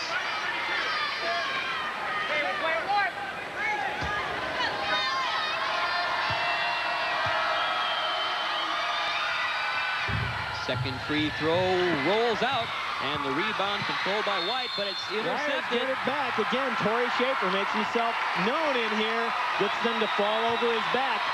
Torrey Schaefer looks like he'll be going for 1-and-1. It's going to be by Manchester. John White out of control and falls over his back. I don't think he wanted to, but again, he got caught leaving his feet. There's Torrey Schaefer in there scrambling with the big guys and just gets John White to fall on top of him.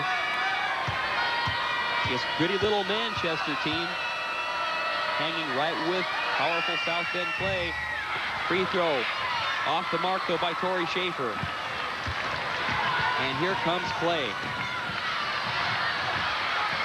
Wide open along the baseline. Scoring on the jumper is Steve Griffin. He has his first basket. And the lead back up to 6 for South Bend Clay at 20-14.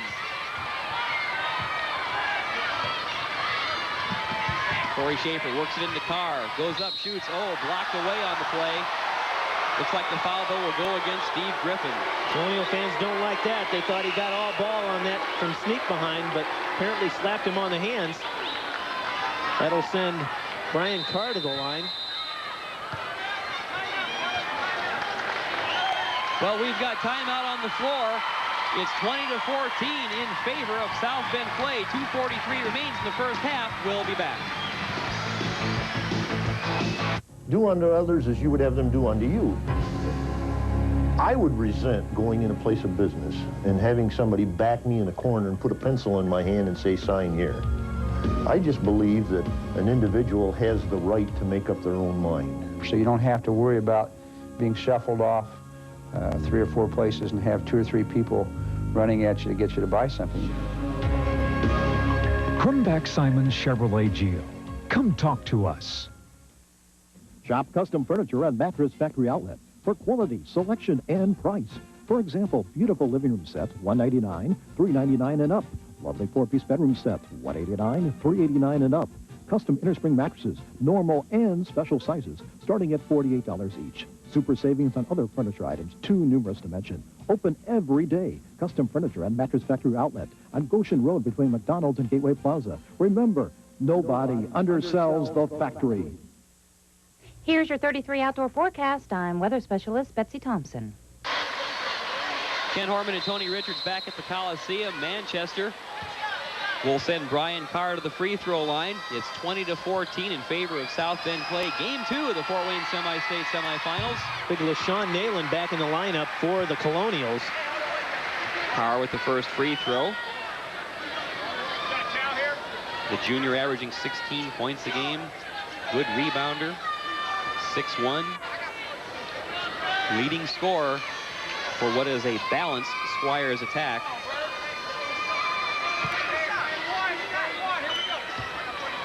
And as Tony pointed out, LaShawn Nayland is back in the lineup for South Bend Clay. Second free throw, good. 4 points now for Brian Carr, and it's a 4-point game, 20-16 in favor of South Bend Clay.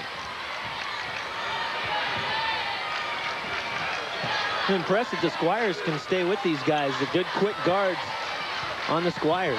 Michael Lee works into the lane. His shot, oh, he gets the shooter's roll. Michael Lee with his first basket of the ball game. And again, the Squires face the full court pressure of South Bend Clay. Good move. Everly dishes over to Gilbert. Baseline. His shot is off the mark. Carr with a strong rebound. Goes up, shoots. That won't go. And they go after the loose ball. And the foul will go against Manchester. I believe that'll be on Torrey Schaefer. And if that's the case, Tony, that could be number 3. We'll have to check. Nope, they gave it to Brian Carr. Looks like it'll go against Brian Carr. I was with you, Ken. I thought Torrey Schaefer was out of position here. There are 3 Clay guys around Carr. And here comes Torrey Schaefer over the back, but they end up giving, I guess he was kind of fighting in there. You could see Brian Carr trying to scramble for that bucket as well, or for that rebound as well. And that'll send Charles Bond to the lines, to the free throw line. That foul put Clay in the bonus situation. Charles Bond's a 55% free thrower. And it's off the rim. Griffin tries for the tip. A pair of South Bend Clay players were going after the rebound, and it went right out of bounds. Jerron Cornell back in the lineup for the Colonials. Torrey Schaefer to inbound for Manchester. And here is the South Bend Clay press. We're at the 2-minute mark of the first half. 22-16 South Bend Clay. The winner to face Bishop Dwenger tonight for the semi-state championship. Oh, good back cut pass, though. Schaefer can't get it to fall. Rebound and scoring is Brian Carr. Carr starting to heat up a little bit. It's a 4-point game. And back the other way, Manchester ties it up for a jump. The possession arrow points the Squires' way. They will have the basketball. The Manchester Squires causing some problems on the transition game for Clay. Obviously, they've known how they do that. They hustle the ball right back down the floor, and the Squires say, we can get back as quick as you can. And Mo Smedley has to like the intensity of his team here in the second quarter. You were right earlier, Kent, when you were talking about their heart. And that Coach Smedley said they just would not quit, and there's a foul on Michael Lee. Little too close to the jersey. He was looking for an offensive foul the other way, but no way, says the official, and that will send Manchester to the line again. Here you see the quick cross-court dribble from Matt Eberly, and Michael Lee catches him on the arm. Like you said, Kent, a little too close. Eberly hits the free throw. He's 3 for 3 from the free throw line. And one thing that's interesting, South Bend Clay has shot just 2 free throws. They're 1 for 2. And the Manchester Squires are 10 for 12 from the free throw line.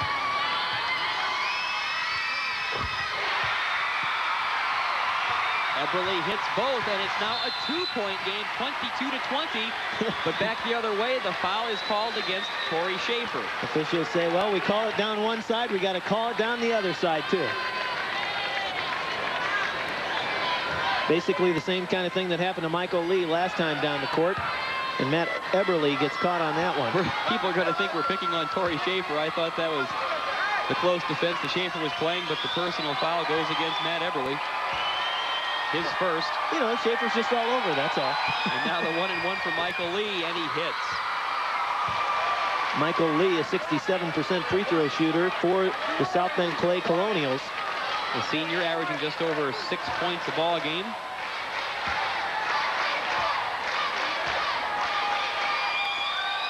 Eyes the second. And gets the roll. Nice touch. 4 points for Michael Lee, and the lead back to 4 for the Colonials at 24-20. A minute and a half to play in the first half. Nice full court pressure again from Clay. Good job of breaking it by Manchester. Now Eberle working on Lee. Across to Torrey Schaefer.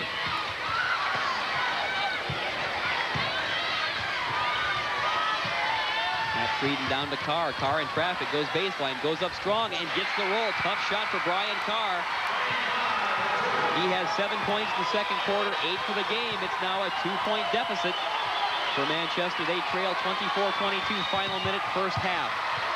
Wide open is Nalen down low, goes up and gets the roll. LaShawn Nalen scores, and he's fouled. There you go. Now Torrey gets one. Big play there for South Bend Clay. LaShawn Nalen going up strong. Basket and foul. LaShawn Nalen, look at him waving. He is wide open underneath there. Torrey Schaefer late coming over. Then they get double up on him on the second pump from Nalen. They get the foul. Nalen at the line to convert the three-point bucket. Well, that is Torrey Schaefer's third personal foul, so he'll have to sit down for the remainder of the half. And LaShawn Nalen will go to the free throw line trying to complete a three-point play. 6'5", 200-pound junior. Rolls it through. And the lead back up to 5 for South Bend Clay at 27-22. Checking into the lineup now is number 34, Yule Lee for the Colonials. Who again face this Manchester team with a lot of grit and desire, and they continue to press. Good move by Eberle. Wide open is Gilbert. Squire's doing a good job pushing the ball up the floor. Carr behind the back, works the lane, shoots. Oh, what a great play by Brian Carr. He has come on in the second quarter. 27-24 in favor of South Bend Clay. Final 30 seconds. Good shot by Michael Lee. South Bend saying, no, we don't want to go for the last shot. We think we can get another possession here, only with 22 seconds left in the ball game. The Clay lead back up to 5. Final moments of the first half. Gilbert again passes up the open shot.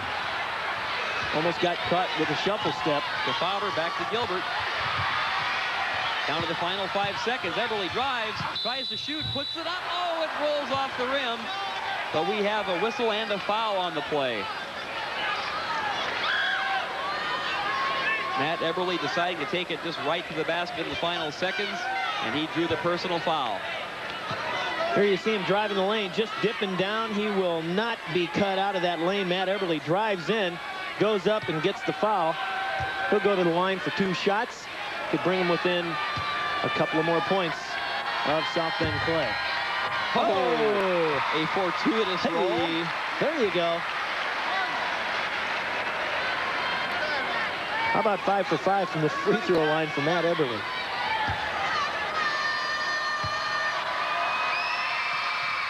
And he gets the second. Didn't jinx him. Off the inbounds. Ball goes off of Yule Lee's foot. Rolls out of bounds, but that concludes the first half. The buzzer has sounded. What a first half of play. South Bend Clay leads Manchester 29-26. We'll be back from the Coliseum.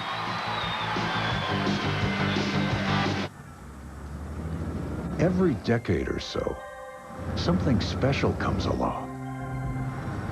Something so spectacular, you have to see it to believe it.